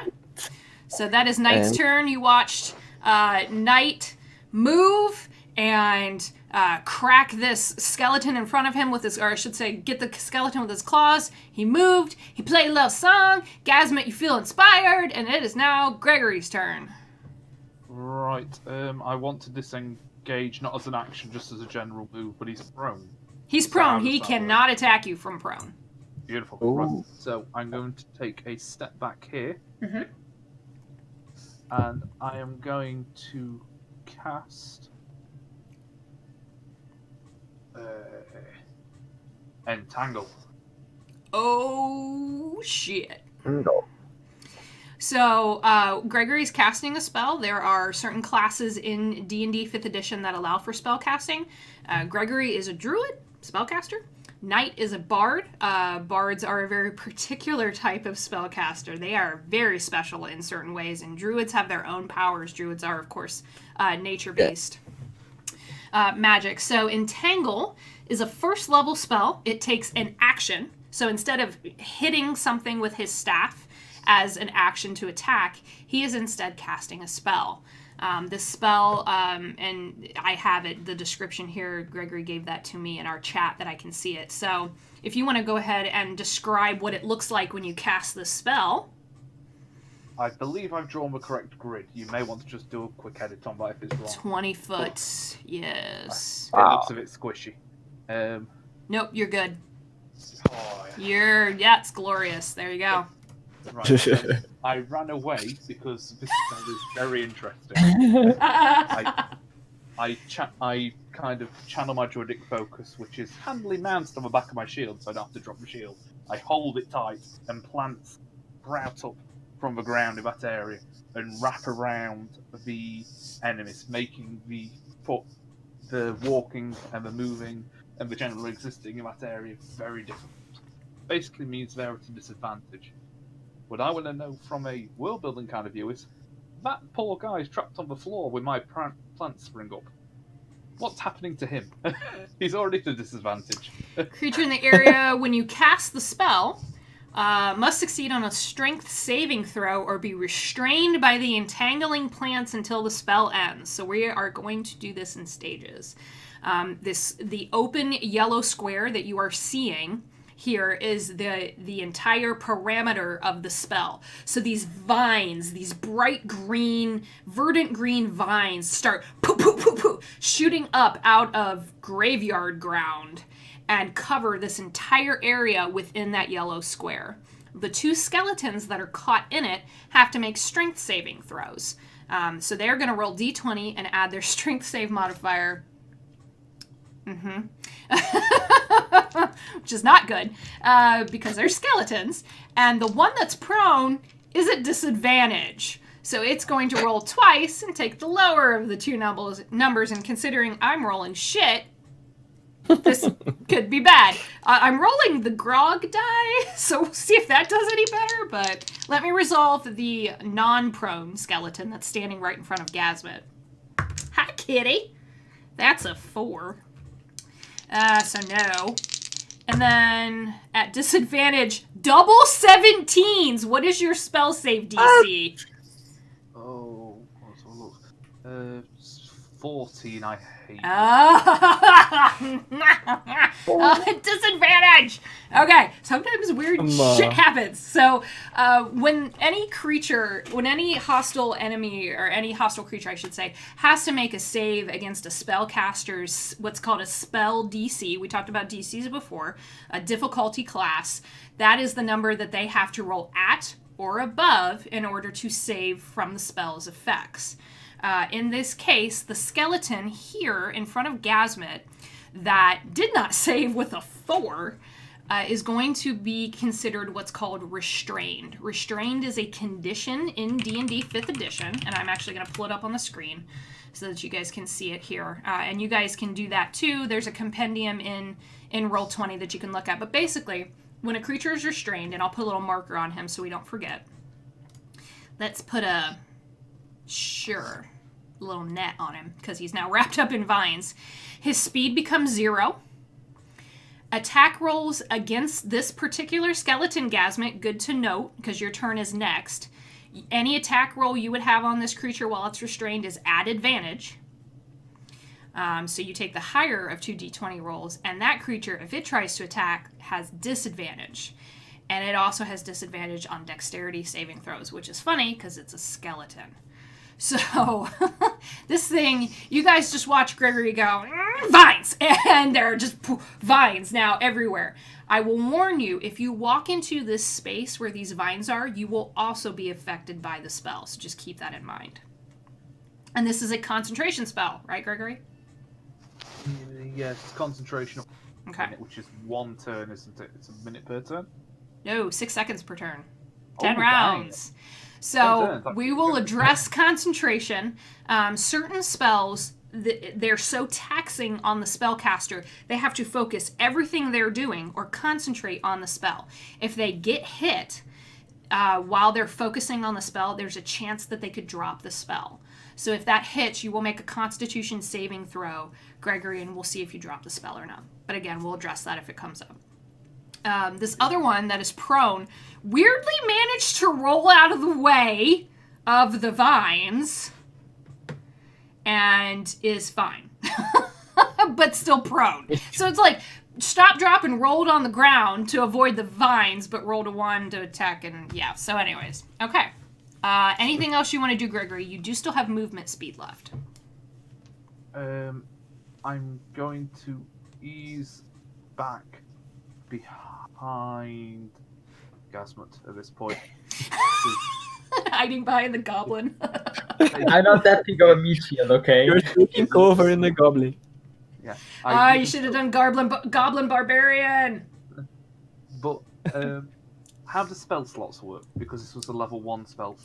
Very good question. So let's take a look at your character sheet. And I apologize, folks. Typically, again, combat doesn't move this slow, but I want to address this because spells are what I always refer to as fiddly things that are very fucking confusing at first. So, Gregory, as a first level druid, and you can see his character sheet here. If both Gabriels want to look at Twitch, you can also see it. So for him, he has cantrips, which you can cast all the time and take up no what are called spell slots. At first level, you only have 2 spell slots, which means you can use any of your first level spells 2 times total. So you could cast Entangle twice. That burns your spell slots for the day. You could cast Cure Wounds twice. Burns your spell slots for the day. Or in this case, you've cast Entangle. That burns 1 of 2 spell slots. So you could cast Entangle again. Or if someone gets hurt, you can cast Cure Wounds, which is a healing spell. In this case, yes, you have 1 slot remaining, correct. So in this case, and what happens is when you are out of spell slots at a certain level, you can no longer cast any spells in that list. You have tapped out your magical energy for those types of spells for the day. The higher level you get, the more spell slots you get, the more spells you learn. So of course, with greater levels come greater power type of a thing. So it's something to keep in mind. I'm not even going to talk about wizards right now because we don't have a wizard in the party. That's a whole other thing. It's a whole other ball of yarn. Okay. Do you feel confident in your turn, Gregory? Yes, I'm happy. I'm Yay. cowering behind a goblin, but I'm happy. I love it. Gasmet. Before I do anything, I just have a quick question. Yes. Does the shield affect my attack that I will do now? Or that I can do? Because he is using a shield. He is using a shield, which increases his armor class. Shields provide extra armor for any creature, whether it be friendly or hostile. In this case, the skeleton in front of you, you have advantage on the attack because of Gregory's spell. It is currently wrapped up in these vines, and it's really not getting some of the benefit that you would expect. It's more prone to your attacks. So if you want to attack it, you would roll 2 d20s, take the higher of the 2 rolls, and then add your... Are you using your dagger? Yeah, I'm using my dagger. Okay, so you would roll 2 d20s, take the higher roll, and then add your attack bonus to your dagger, which is a +4. So it's 22. Holy shit! That's awesome. Okay, that's fantastic. That definitely hits its armor class. So go ahead and roll the damage on the dagger, which for you is going to be 1d4 plus 4.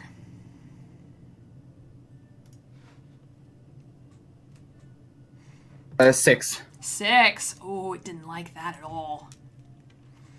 You being a little sneak thief goblin rogue, you know right where to hit. You know right where to shank this thing. And you get it right between 2 pieces of its leather armor, and you just watch its jaw kind of hang open, and then it clacks it shut and pulls its head back down, and those dark sockets, those dark eye sockets just focus on you. You have movement. If it tries to, and it will try to swipe at you if you move out of its way, it has disadvantage on the attack. Or you can stay put. You also have a bonus action. So for a rogue, remember I talked about how you have a bonus action to, you can disengage or hide. Yeah, nimble escape. Nimble escape as a goblin, yes. Thank you. Wow. Thank you for the reminder. So as a bonus action, you can disengage, which means you just kind of dart out of its way and it will not try to hit you. I'm thinking right now. Totally up. Yeah, that's totally fine. It's up to you. You know what? I'll stay put. I'll protect Gregory. Okay. Oh, that's so nice. Okay, so Gasmet just squares his shoulders. He's ready to face off with this thing. That is an entire turn order. That is 6 seconds, y'all, and it took us 15 minutes. But in game time, like if you were to watch this animated, you would just see bam, bam, smash, vines, goblin knife. You would see all of that happen, which is why some of those epic battles in D&D, I always think of like Critical Role's fight against Thordak or Vecna, and it takes so many rounds and so many hours to go through it because everyone has to take their turn. And in game time, if you were to see it, takes seconds. It's crazy. So it's kind of cool, like movie to play out in your head. So we are back at the top of the order. Eggs, because this is Egg's turn. Eggs is gonna look at you, Knight, and go, "Good thing you moved." You watch her pull out a dark blue bomb, light it, and go, and throw it right here. So let me see if she can hit it. These things have a radius on them. So they hit, they land, and then they go poof, just like you guys saw in the alley. Natural 16. So yeah, that's definitely gonna, that's going, she's making a ranged attack, essentially. So she's gonna throw this. It covers, come on, ruler. A 10-foot radius, and you guys just watch this thing go, and it doesn't explode like the firebomb did. It just kind of dissolves into ice puddles, and you watch this area become slick with ice. So I want a circle. It's always awkward in Roll20 to draw these things. So this area outlined in blue here is going to also be considered difficult terrain, which means if you try to move across it, your speed gets cut down by half. So just go around it. Like, just go around it. You can go around that pretty easily. But both these skeletons are going to take 2d6 plus 2 cold damage. Ow. Yeah. That is math. 7 points of damage to each of them. The skeleton that Knight has hit just freezes in place and crumbles to the ground. It is now dead. Again. It's dead. So if it's got an X through it, that is no longer in combat. The other skeleton takes damage and is going to be at disadvantage on its attacks, and it's prone anyways, so... it's fucked. Currently, and she goes, eggs! And runs over here. Okay, so one mace skeleton gone. This one is prone. When you are prone, which is another condition that happens, like restrained, because it did save from the vines, it has to use half of its movement to get up. So it has to use half of 30 feet. It has to use 15 feet just to launch itself back to its feet. So it does that and can only go 1, 2, 3. It can't really go anywhere, and you've confused it. Undead are not smart, so it is very confused as to what's going on. This one is prone, so we'll move down from 12 to 8. Also has to use 15 feet of movement to get up. And it's in difficult terrain. Oh my god. It can't even move. Hardly. Yep. Well, let me see if I can figure it out. Okay. It shambles this way. That's all it's gonna do. The one in front of you, Gasmet, is restrained by the vines that Gregory had just magically sprouted from the ground. It is going to try to attack you with its axe, but it has disadvantage on the attack because the vines are wrapped around its arms. It doesn't have a good swing, okay? What is your armor class? 13. 13. That is what we were rolling against. So disadvantage, I'm going to roll 2 d20s and take the lower of the two. Jesus Christ. Okay, It's am prone. I supposed to be right? It's prone. Poof. Oh. Rolled a 1. I'm never rolling these dice ever again. No. Keep rolling them. Keep rolling them. You just, it's actually funny at this point because this thing's just like, poof.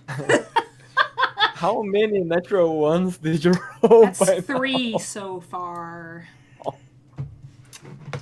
Yep. The goblin's lucky. Y'all are lucky. That's what that is. Ask my other group. Somewhere my group is going, ah! She hits us with natural 20s all the time. Okay, it can't do anything. It's bad at its job. Knight, what would you like to do? Hey, so as I said, I'm still playing my lute, and I'm playing this epic song, and I want to give Gregory now another bad inspiration. Okay, so that's a d6 to you. Okay. Then I'm going to move behind this grave, Okay. and for a second I stop playing the music, and I take a slingshot at this skeleton. All right, go ahead and roll your attack. D20 plus the attack modifier for the slingshot. Yeah, it's +6. 19. 19 will definitely go above its armor class. Go ahead and roll your damage. It's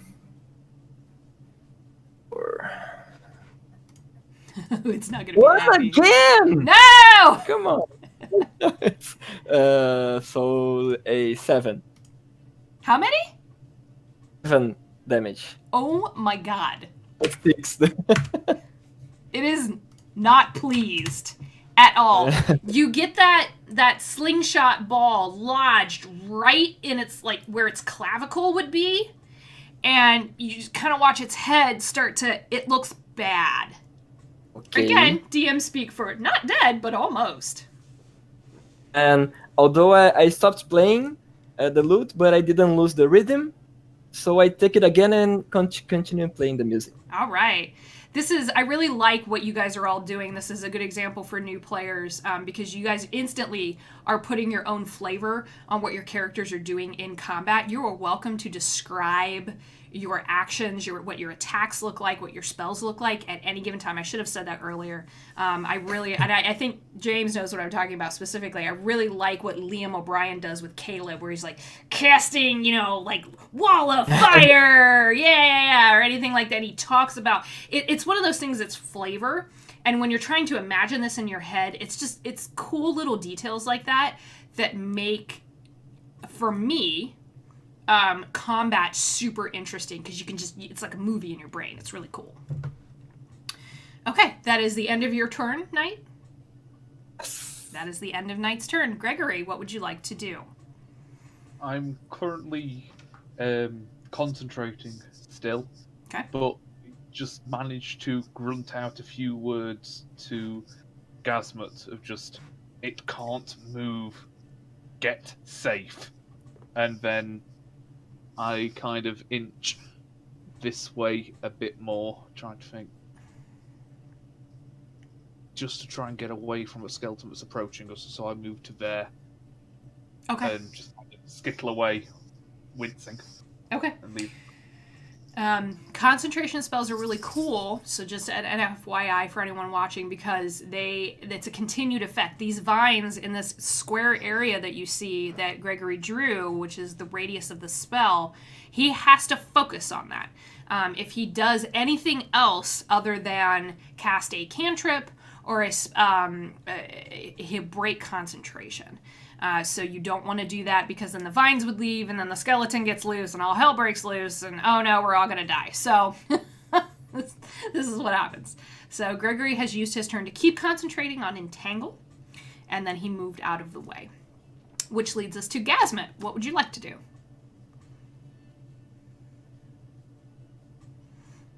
So he's prone, so I can't shoot him very well. That's the problem. So if I attack him, can I then move away after that, or because he Yes. should be pretty low? Yes, he will not be able to attack you from prone.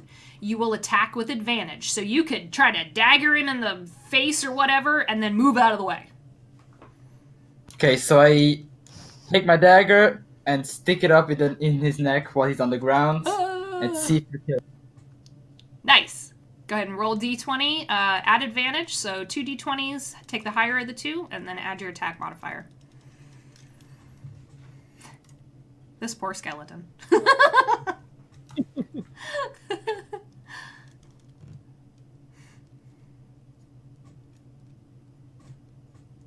So I got 17. That will definitely hit against its armor class. So go ahead and roll your damage for your dagger, please. The damage is 4. Okay. Let me just make sure. Oh, roll 1d4 and then add 4 to it. Oh yeah, sorry, damn. It's 5. Yeah, 5. I got Okay, one and that's just wanted to make sure. Yeah. Let's not. Yeah. Every point That's counts. the wrong stuff. Yeah. So 5, got it. Yeah, he looks not happy. And can a skeleton look happy? I don't know. I don't know. It's pissed off. It's rolling around in vines. It's prone. It just got a goblin dagger in the neck again. It's not pleased. And then you can. So you've used your action to attack. You still have movement. So I would use movement to move close to Gregory so I can protect him. Oh, okay. He needs to be concentrated, okay? He needs his spell. I love it. So yeah, go ahead and you can move up to 30 feet. I would say around there by that tree. Okay, yeah, you can definitely do that. And if you wanted to, because the tree provides you with some cover, I would allow you to take your bonus action to attempt to hide. Well, then I try to hide then. Okay, so when you do that as a goblin and or rogue, rogues get that ability later on, but as a goblin, you're small enough to kind of hunch behind the tree. If you will roll a stealth check for me, d20 plus your stealth skill modifier. That's a 24. Oh my god. Wow. And what you're doing, that's amazing. That is amazing because what you are doing is you are rolling against the skeletons who can see you against their perception. And they did not roll well. So as far as you're concerned, they have no idea where you're at. Okay, so you are my turn. You are considered hidden, and that is your turn. So that's the end of the second round of combat. We will move back to the top of the order with Eggs. Eggs just goes arrow and fires at the one still standing right here. That is a 12 plus 5, 17. That hits against its armor class. This thing's not... Nope, she kills it. Arrow right through the eye socket. And she looks at you and goes, I told you I could fight. Yeah, you did. I did. I wasn't kidding. Hey. And I'm going to go this way because I think your buddies need help. She's going to start to move that way. All right. Oh my god. You guys are smoking these skeletons. I love it. I will also note that as this combat is going on, and this skeleton here, this mace skeleton that's still up and is about to move toward you, Gazmet, you're noticing, all of you, the ground here is particularly soggy. There's a strange kind of gray-green cast to it. The fog is rolling in. It's odd. Is it glowy? It's not glowy. It's just almost like a marsh. It's strange. It was solid. You walked across it, and then you got attacked. Just noting it. How out of character, I know exactly what's coming, and in character, I can't I deal can with it. goddamn guarantee you don't.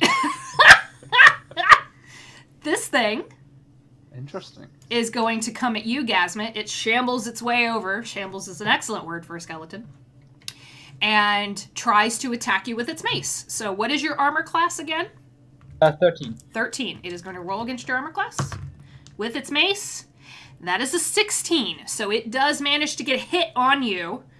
Even with him being hit. Oh, Because he's hit. thank you very Yeah, much that's- for that. That's what I was thinking about right now. That's a good reminder, and that is where I need players to sometimes remind me of things because I lose track of stuff very easily occasionally. Right. So it actually, let me see if it can figure out where you're at. Nope. Okay, so retcon. That's another thing. A good DM will acknowledge when they fuck up, and I do it constantly. Yeah, it's gonna just kind of, doesn't seem to notice you. Can get within Gregory though. What's your armor class? 13 off the top of my head. Yeah, Okay. 13. No, not with a 10. So it swings and you just dance out of the way. You block it with your staff and just, nope, not today. This one is prone. So it gets up from prone. It's still restrained, which means it still can't move.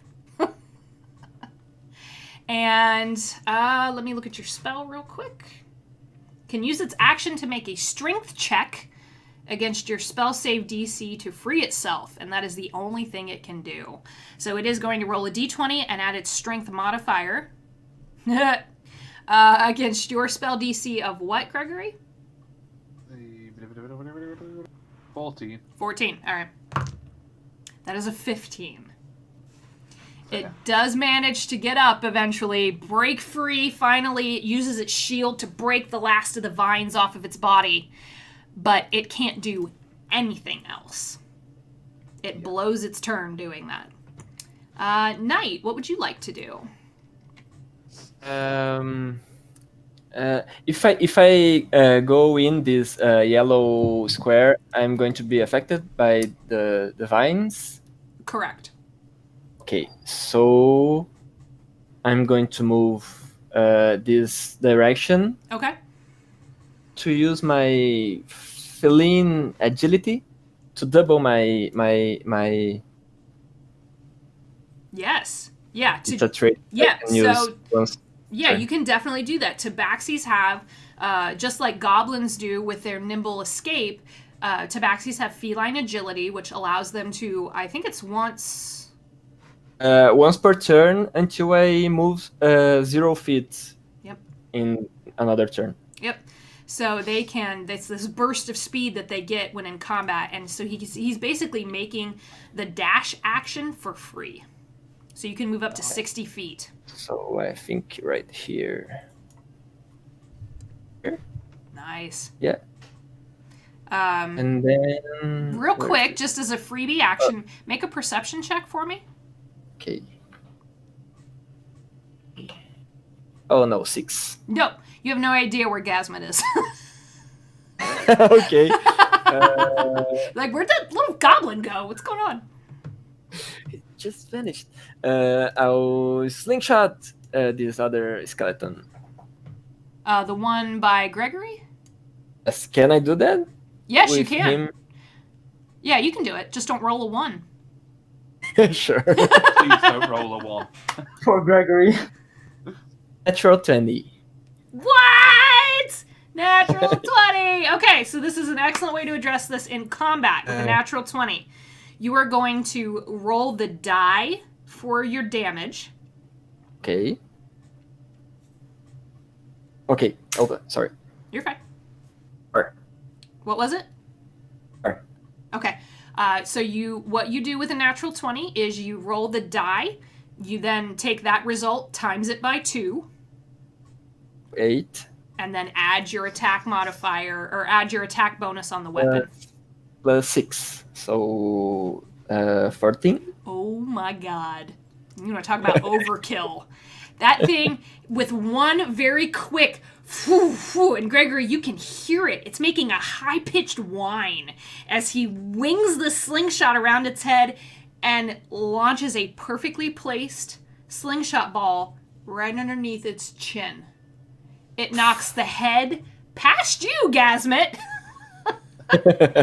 You watch the skeleton head go phew, and land somewhere over here, and the skeleton just crumbles into dust. It is dead. Okay, and I think this is it. And I Okay. go back to my loop. Okay. Goes back to playing the battle song. Gregory, that thing just lost its head. What do you want to do? There's one enemy remaining. I applaud briefly. And then I will let out a cry of battle and justice and swears and charge at this skeleton, dispelling my concentration so Okay. that disappears, Yep. and swinging at it with my scimitar. Get him. Go ahead and make your attack. I think I've programmed this right, so let's just see. Okay. Ooh, hello. Things are occurring. I don't like when they occur.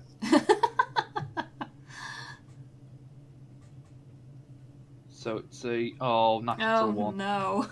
Oh. I've Does it cursed have you. Gregory?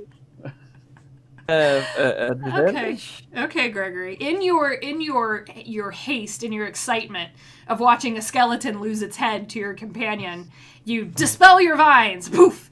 I need you to roll a percentile for me. So you can either roll, you can roll 2 d10s and just take the numbers and add them, or not add them together, but basically, so roll 1 d10 for me. 8, and then roll it again.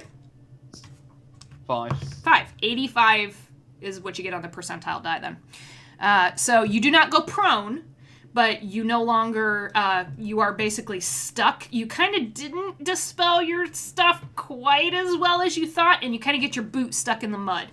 And this is DM. There are different natural 20s and natural 1 tables. I have lots of them. And in this case, with an 85, your speed next round, if there is a next round, would be 0.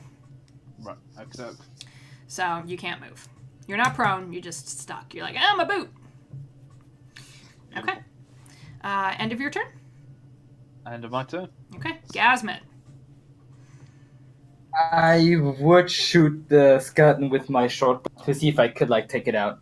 You definitely can do that. Go ahead and roll an attack for me. D20 plus your bow's attack modifier, please.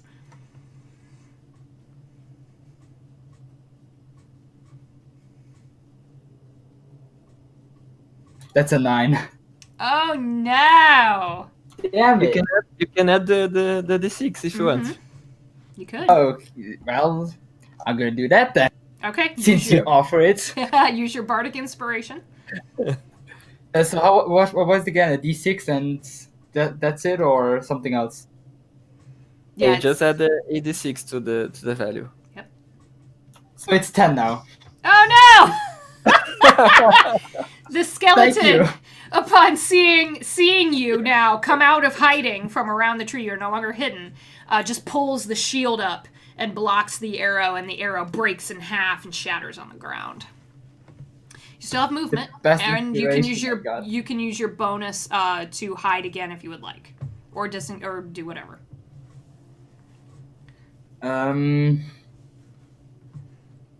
I just have a question. Does sneak attack count as a bonus, or is that a normal attack? If you had hit on that attack, that is a conditional thing for rogues. If let's say you'd hit on that attack, you'd hit that skeleton, you would have dealt an extra d6 of damage because that skeleton is engaged with Gregory in combat. Because you have an ally within 5 feet of the enemy you're firing at, you would have gotten that extra attack number, but you missed. So. Dang. Yeah, sorry. So I'm just gonna move behind the enemy and to get Gregory into good position to kill him. Maybe, hopefully, next turn. Okay. No problem. Flanking. There we go. Okay. All right, so that is the end of the third round of combat. We move to the fourth. Eggs comes over here. Nope, can only go there. Sorry. Keep forgetting. Little legs, gnome, and is gonna try to fire. Nope, missed with a 5. So the arrow just goes wide. Gasmet, you hear it whistle past your ear. She's like, no, don't like. The skeletons on initiative 12 are dead. And this skeleton knows that, Gasmet, you tried to attack it last, so it's going to try to attack you. Armor class again, please. 13. 13. That is a natural 16 plus 4, so 20 total. Damn. All right, so dirty 20. So that is going to be a d6, so 2 plus 2. You take 4 points of damage from the mace. As it cracks you in the middle, right in the rib cage, and like, oh. At least I protected someone. As there you go. You did exactly what you needed to. Knight, you didn't see it. You're hidden behind this mausoleum, but you heard Gasmet groan out in pain.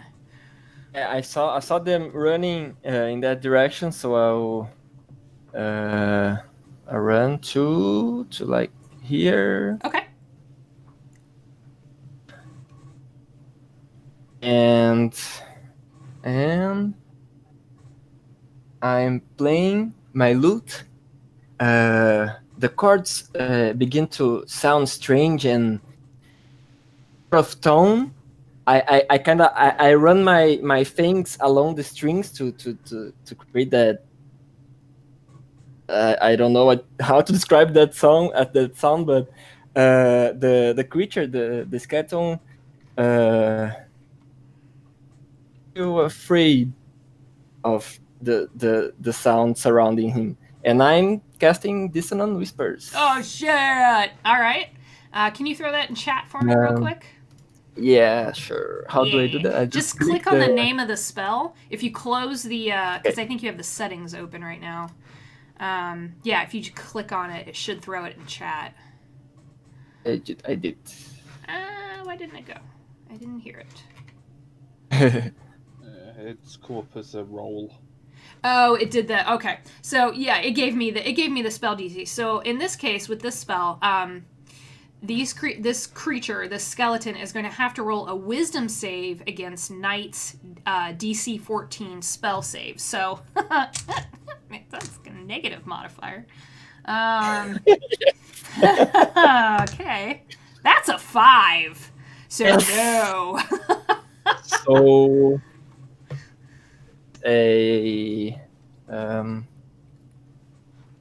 sorry. No, you're fine. 3d6 of psychic damage. It looks like it already rolled it for you there. Sorry? In chat, yeah. Oh, it already rose the. Mm-hmm. Oh, okay, fine. So 9 damage. And... Yep, I will tell you that's enough. So how would you like to kill this thing? Okay.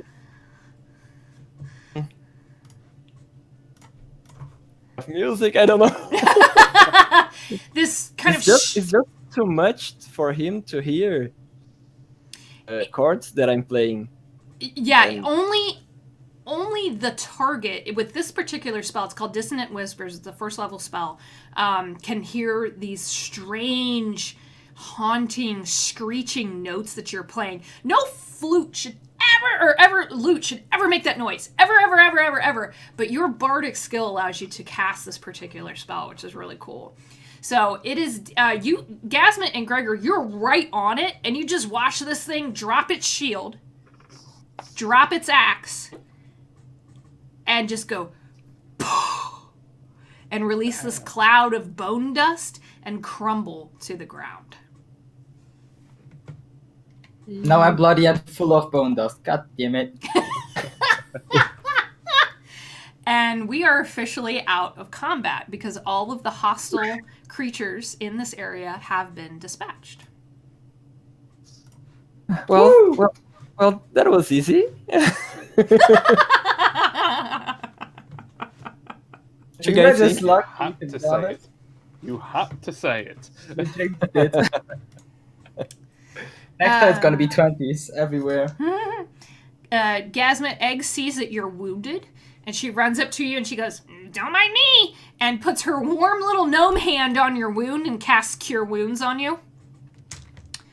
So she's going to give you hit points back. Take, what's your max? I think she just gave you, you can never go higher than your max with some exceptions. Max So is 9. your max is 9. She just gave you 6 hit points back, so you're back up to max. Alright. Okay. The vines dispel, the ice from her bomb goes away, these skeletons all dissolve into nothing, leaving behind old moldy bones and rusted weapons. And the ground beneath you, where it's gotten kind of soggy, Gregory, you're standing right on it. And you're like, what's going on? You guys watch as something very strange occurs. And slowly, sorry, my thing is being very slow. And take this for what it is, it's not an exact approximation. But very slowly out of the ground, Oh no. a coffin kind of floats to the surface. Over here. Okay. It's not a wood coffin, though, so again, ignore the representation. It's just so that you can spatially see what it looks like. It's a glass coffin. And inside, even beyond the dirt and the muck and the old plant matter, you can see a dark-skinned woman at rest, but around her throat is a bright red gem that pulses like a heartbeat.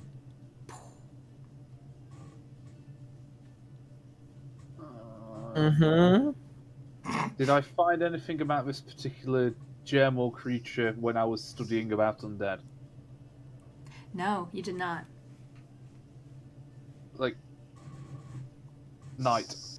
The glowy red thing. Glowy means magic. Can you detect any magic? I don't think I can. Can I? I don't think you have the spell.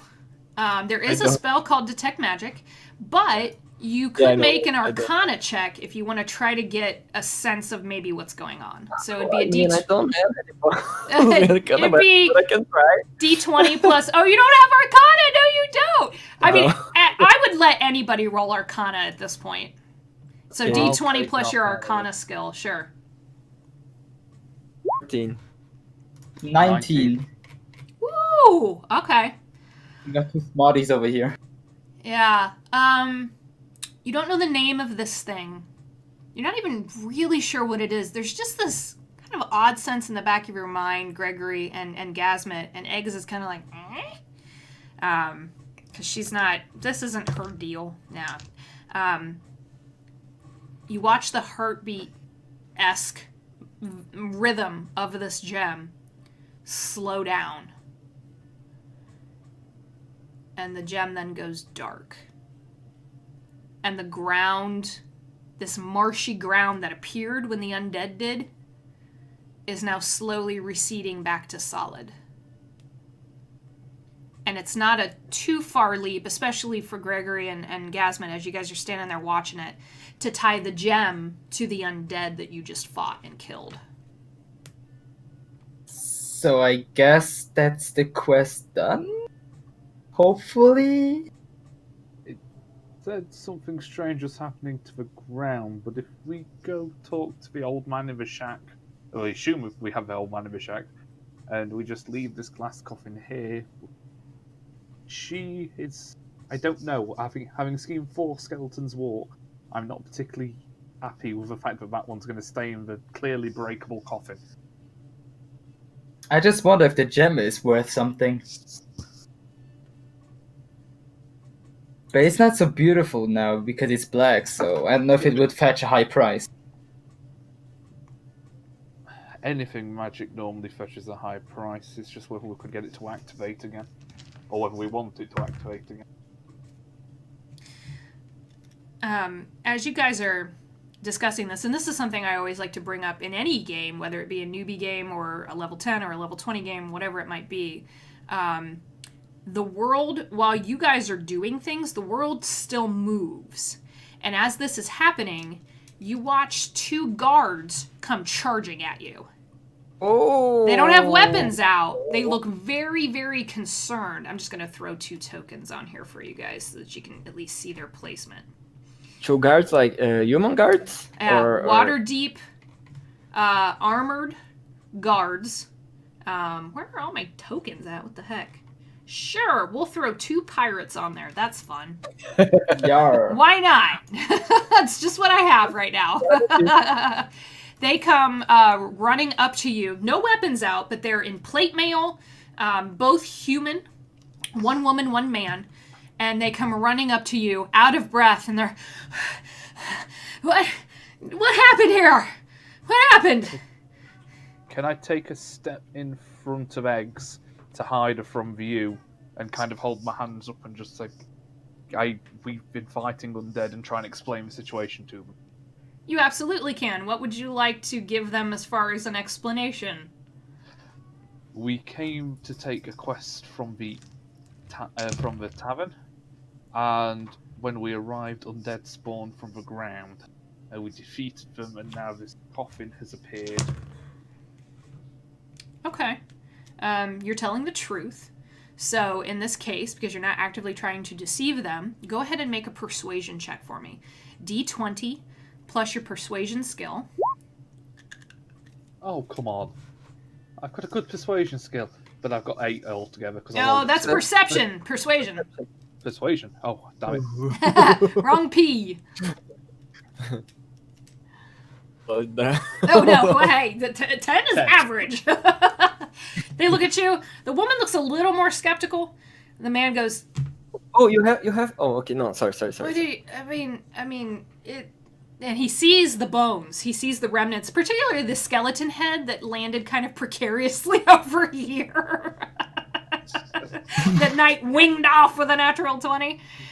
He goes, I don't. And then he sees the coffin. He goes, oh, that's. Okay, so here's what you're gonna do. And he starts pulling out, and his fellow guard goes, what are you doing? We need to just take care of this. He goes, here's what you're gonna do. Go back to wherever it is you're staying, wherever you live, I don't care. Wait a second. Who were you here to see? At this point, I kind of look suspiciously at them. With them infighting, and kind of turn to the others and just as a kind of non-verbal signal of, what do you want to do? Okay.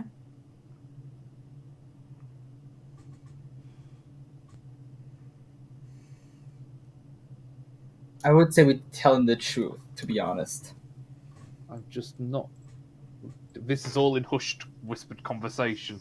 It's just I'm not quite sure whether they're actually guards. Do we ask them for identification? They're acting weird. Could be that they're just confused by all of this, though. We could ask them if they can prove that they are guards, and then react accordingly to them. One of you two want to ask them for ID? Because most of my... I'm not good with the talking. I'm good with the thinking, but not so much with the talk. I have a short fuse. I'm the worst at talking, I'm a goblin. Just... okay. I'm too dumb for that. Kitty cat, you're up. The bard in particular, yes. Yeah, come on, Bard. Oh, I'll move forward. Can I do a insight check on... Oh, yes, you can. Thank you for asking. Insight check is an excellent way to do this. Go ahead and roll insight. 12. 12, yeah. They look like guards. You are familiar with the regalia of Waterdeep guards at this point. You've seen them out and about. They heavily patrol all areas of the city. Waterdeep is a glorious, glittering city, but it is also a city of very strict laws. There's a code of laws, a code of ethics, on and on. They're wearing the plate mail. the standard issue weapons and the very tight, very restrictive, kind of boring haircuts that you would expect, almost military style, of guards. They're looking at you curiously. Their hands are nowhere near their weapons. The man looks concerned. Oh my god, what they say? Hi. You know, we the yarning portal, and we saw this poster for asking for help. Just came here to find out what is going on, and these skeletons appeared from nothing, and here we are now. Okay. Kind of looks at you. Go ahead and roll persuasion. Take it with advantage because Gregory's backing you up, and the skeletons are evident, along with the strange coffin. 15. 15. Yep. Yeah, easy enough. That's a high enough number that they relax a little bit, and they said, "All right." The woman steps up and she goes, "I apologize. Just no one's really supposed to be in here since the groundskeeper died." No wonder why. So, do you guys know anything about this floating lady? No, we don't. We should probably take her to the Temple of the Raven Queen and see if we can at least figure out what's going on there. They would have records of who would have interred her. It's weird. So don't worry about that, but I mean, yeah, you're not even really supposed to be in here. Okay. I think I look back to everyone. I think we. Oh, if we need anything more in here. We have a quest note to be here. We're allowed to be here. Out of character, this is what I warned you guys about. I'm incredibly irritable. Gregory's just kind of getting a bit sparky. I will also note that she did just say the groundskeeper died. But he still posted a note. That means we're allowed to be here. Also, making why sure. is the here on him at hut? She says, "Well, we're gonna go check that out and maybe get a few other guards to help us. Head back to your tavern. Someone will come check on you later and get the whole story documented. We appreciate what you've done here." And she does hand you a coin pouch. Okay, I happily will take the pouch and divvy it up amongst the four of us, including Eggs in this. Eggs is like, "Nah, I don't need it." That works. Appreciate it though. Just buy me a beer later. It'll be fine. Do we go back or do we try How old are you? What do you mean? I'm 252 years old. Okay, fine. How old am I? I mean, I appreciate it. I know I look good, but jeez. Okay, sorry. All right. So, what's the plan?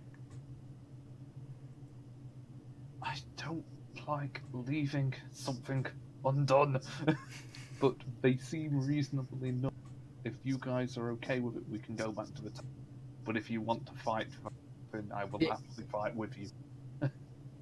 Maybe we can just pretend that we are going away, hide, and see what they do. I could sneak in and hide somewhere near here. I'm a good sneak. I mean, you are stood directly to the right of a big creepy mausoleum. You could always hide there while we go, and just say you're going to catch up with. Yeah, I could say that I'm like collecting moss, and then Moss. yeah, and then I just walk there, hide myself, and see what they're saying, and eavesdrop on them. I'm happy with that. We won't go far. We'll just go out the gate and wait for you there. All right, I'll catch up to you. Okay. And if I don't in a few minutes, then just come back and check up on me. Okay. So I'll start to make my way away. Okay. Just Gasmet, Well, how are you gonna get out of the eye line of these two guards? So what I'm gonna talk to them and say like I have some other business here that I'm gonna quickly take care of since I'm here, like collecting moss. And then I hope if they're okay with it, I'll just walk off to the direction of the thingy doodler of the building, and then just hide there so they can't see me, and then see what's gonna happen with them, like what they do. Okay. So your companions, including Egg, she kind of shoots you a worried look, like, I don't like this, but you can almost hear her in your head. I don't like this very much. But she also makes her way out. Knight makes his way out. Gasmet, how would you like to because you're gonna have to roll persuasion against the guards to let them. That's the problem, Okay. and my persuasion is bad. I'm so excited. Okay. So, what would you like to say to them to convince them? Because they are now moving around this glass coffin, looking very confused and bewildered about why it's here. So like I go up a little bit closer to them, but not like close to the thingy doodler. So I have a little bit of space between us. If something, I like say it, wave a little bit to say it to Mark that I'm here because I'm small. Maybe they overlooked me. I don't know. Okay. And then I talk with them and I'm like, yeah. So is it okay for you if I collect some moss here from the gravestones here, since I need them to make a potion, and since I'm here I could like collect them and then quickly get out of here if that's okay with you. They both look at you very warily. Go ahead and make persuasion check for me.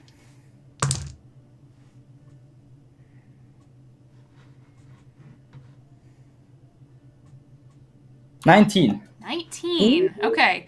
The one the minus. absolutely does not believe your shit. The one is like, no. The other one goes, the woman just goes, I'll just let him get his stuff and get out of our hair. You guys, especially the ones near the entrance, you guys are hearing the armored footfalls of more guards, and you see them around the corner toward the gates. They're still about, 50, 60 feet off from you.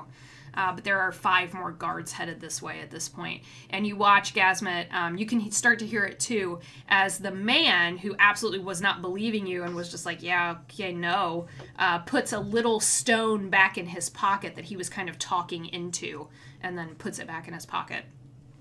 She goes, you got 20 seconds, go. I just sprint off into this direction. Okay. And then when I'm right behind this corner, I like climb up this building and like check on them up from this. I'm a goblin. I can climb around. We're gonna make an acrobatics check to do that shit. Of course. So Let's go go. ahead, D20 plus acrobatics. 15. 15. Easy enough. This building is old. There's enough footfalls and just natural cracks and crevices in the stone where you're like, ha!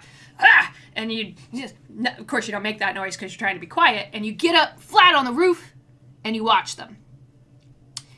What you see from your vantage point at this point, go ahead and make a stealth check for me. 20. Oh! Yeah, nope, they don't see you. They're too focused on this glass coffin. They are talking in hushed tones. You can overhear them at this point. And they are talking about how they're very worried because this is the 3rd coffin like this that's popped up in the last month. And with the death of the groundskeeper, Melvin, they're very concerned that it's tied to his murder.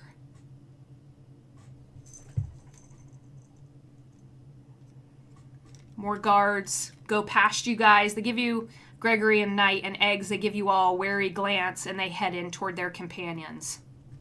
How long do you want to stay there, Gasmet? I stay like a few minutes longer to see what the other gods say, and then I'll take my leave. Okay. It's more hushed conversation, very worried. A few of them you do happen to see wearing religious symbols around their neck, and you don't need to make a check on this. It's a common religious symbol of the Morning Lord, Pelor. the god of the harvest and goodwill. He's a lawful good entity. And they're rubbing these amulets and talking in hushed tones about how, what are we going to do? Something is very wrong here. What if this place is haunted or cursed? A couple of them are very worried about being cursed. All right. So after hearing that, I try to find a way down that's safe, and then I just run towards Gregory at night. And that's a cute kitty. It's a kitty. Do I need to do another acrobatics check to go down, or? No, I won't make you make that check. You know alright. what this building is. You know how easy it is to get up and down it. So you can go ahead. I will have you make one more stealth check because there's quite a bit of open ground between you and the gate. All right. I go down here, down, and then just try to get to this spot behind this small building, whatever it is. Okay. And I just run towards the gate. Okay. So another stealth check for you. Please. 11. 11. That's okay. One guard kind of is like, oh, squirrel. Just barely under your stealth check with a 10. Oh, you got very close. That could have been bad. And you guys eventually see Gasmet out of the gate. That was close. Jesus. Eggs goes, hey, we need to go. Let's talk and walk. Let's go. Whoa. Yeah, let's get out of here. Let's move. All right. So, where to? Yawning portal, I'd say. Gasmet, are you going to relay the information you got? Yeah, I'm gonna relate to it while we're walking back. Got it. Okay. So, as you guys are walking back, you do make your way back. Does anyone want to do anything before you arrive back at the tavern? No, I'm good. Okay. I'll make a wave to Bonnie when we come in, just so she knows we're here. Yeah, she actually, it looks like she's taking her apron off. She's like, oh, hey, tomorrow, I'm really tired. I gotta go to bed, but I'll see you tomorrow, okay? Oh, and also, did you know you left your room door, or your room door unlocked? That's not good. No, we didn't. Thanks for letting us know. Sure, yeah. And I wave her goodbye and then turn to us and just go, somebody's broken into my room. Because I did not leave that thing unlocked. Oh gosh. I can steal back. Don't worry about it. Okay, that's fine then. It's all okay if you can steal it back. I say sarcastically. That's how goblins work.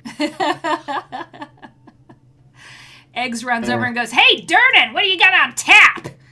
And runs over to the barkeep. He's like, oh, God. She's out of your hair. Should we go check your room then? That might be a decent idea. Yeah, let's check our room first. And it'll be a bit more private to discuss what we have going. So. Okay. You head upstairs. This is a large tavern and an even larger inn up top. You pass by lots of people in the hallways. There's a couple of people slowly getting drunk in one hallway as you turn a corner and go to your room. Your rooms are connected, and all three doors are cracked open just a little bit. I go check into my room first. Well, yeah, let's go check into their rooms probably. Yeah, I want to make an insight check when I'm at the door to see if I can hear anything strange inside, like people still in there. Perception check for that. Perception. To use your yes, that's one of the major differences. You're using your senses to just check your surroundings. So if you all want to make perception checks, you could definitely do that. Let's go. 11. 11. 19. Ooh, 6. The bard's like, I don't know. Gregory's like, I don't know. I don't hear movement. Gasmet, you hear the rustle of paper. Okay, I signal them that someone is in my room with hand gestures to come closer, and then I whisper to them really quietly that someone is in the room, something. How big are the rooms? They're pretty small. They're probably, if you want actual dimensions, I have them. Hold on, let me look. Sorry, I don't have a map. They are 15 by 10. If it's okay with Gasmet, I would like to cast Entangle into the room. Wow!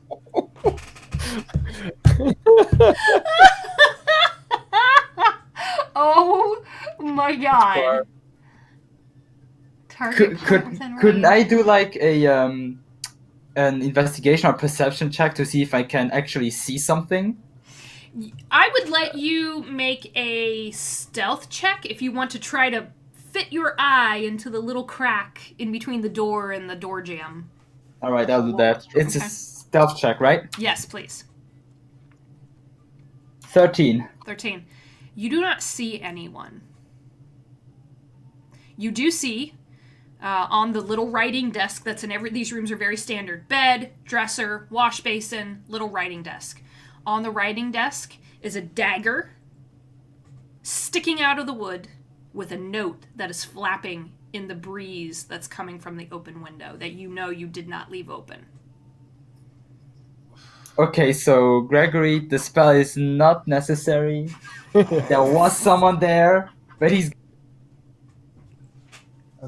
At least I think so. I will note that the dagger has a black leather-wrapped handle and a red feather tied to the end of it. I don't like that. It's secure. I'm going to my room then. Okay. Right, I go check my room and see if there's anything left in mine. Yeah, you guys check your rooms. Nothing's been stolen. Nothing's been disturbed. You knew better than to leave your valuables anyways. There is nothing to be stolen. And each one of you has a note pinned to the writing desk with a dagger with a black leather-wrapped handle and a red feather attached to it. I take the dagger, always useful to have extra weapons, and read the note. Okay. The note is the same in each room, and the dagger is the same in each room. And it says, "Good job with the dead woman. Hope you like skeletons." And we will stop our game right there. Oh, Wait. no! Oh, yes! No! A mystery to perhaps be unraveled later. Don't do us like that. Come on. Oh, yes, I did. Yes, I did. That's mean. I know, right? Perhaps in a I'm later one-shot, we will unravel that. I hope would so. like that. I have plans, trust me. Okay. That's awesome. And was so James fun. is just like, no.